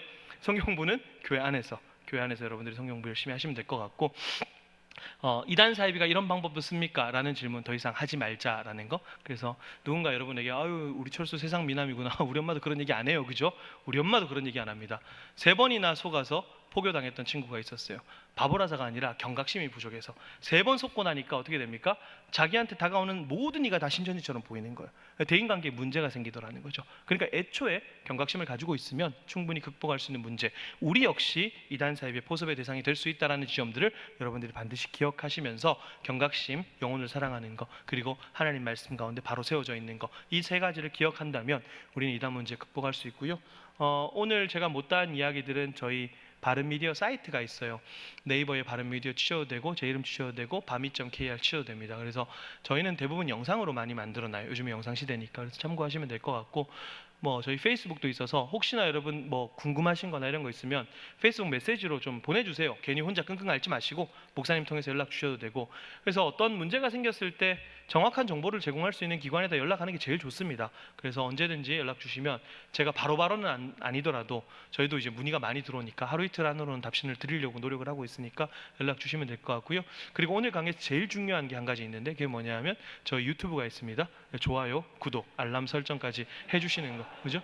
안 하시면 이제 우리 관계는 끝나는 겁니다. 여기서 결핍 막 느끼면서 공허함을 느끼면서 전 또 다른 의존을 찾아서 떠날 거예요, 그죠? 그래서 저희 사이트에 다양한 영상들이 계속해서 만들어져 올라오고 있으니까 충분히 활용하시면 될 것 같아요. 그래서 적어도 제 강의를 한번 들으신 분들은 우리가 경각심을 가지면서 이 문제, 우리의 삶을 위협하지 않고 극복하면서 하나님 영광 돌리면서 살아갈 수 있는 저와 여러분 되기를 간절히 소망합니다. 기도하겠습니다. 하나님, 짧은 시간이지만 우리가 이단 사이비에 대해서 한번 생각해 보았습니다. 현 시대에 주어진 상황들이 마치 이단들이 우리에게 질문을 던진 것 같습니다. 우리는 영혼을 사랑하고 있는지, 우리는 경각심이 있는지, 우리는 하나님 말씀 가운데 얼마나 온전히 세워져 있는지, 이 질문에 우리가 어떻게 답변을 할 수 있을지 모르겠습니다. 우리의 삶을 한번 돌아보면서 이 3가지 질문에 자신 있게 답변하고 자신 있게 대안을 내어놓을 수 있는 우리의 삶이 되게 하여 주시옵소서. 감사드리며 예수님의 이름으로 기도하옵나이다. 아멘.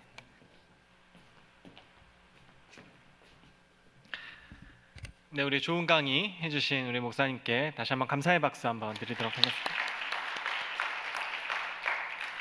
네, 감사합니다. 오늘 강의를 통해서 이 건강한 공동체의 방향과 모습에 대해서 배울 수가 있었던 것 같아요. 그리고 우리 청년들이 우리 목사님의 말씀을 잘 기억하면서 올바른 신앙을 바로 세워갈 수 있는 그런 도전이 되는 시간이었다고 생각이 됩니다. 그리고 목사님께서 마지막에 말씀해 주신 것처럼 바른미디어 좋아요, 구독 신청 꼭 해주시고 네이버에서 검색하면 바로 나오더라고요.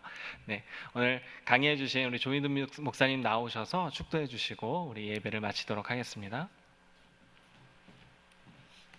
하겠습니다. 이제는 우리 주 예수 그리스도의 크신 은혜와 하나님 아버지의 무한하신 사랑하심과 성령님의 교통하심이 우리의 신앙을 다시 한번 바로잡고 건강한 공동체를 세워나가기로 결단하는 사랑하는 모든 청년들 머리머리 위에 교회와 가정과 생업 위에 이제로부터 영원토록 함께 있기를 우리 주 예수 그리스도 이름으로 축원하옵나이다.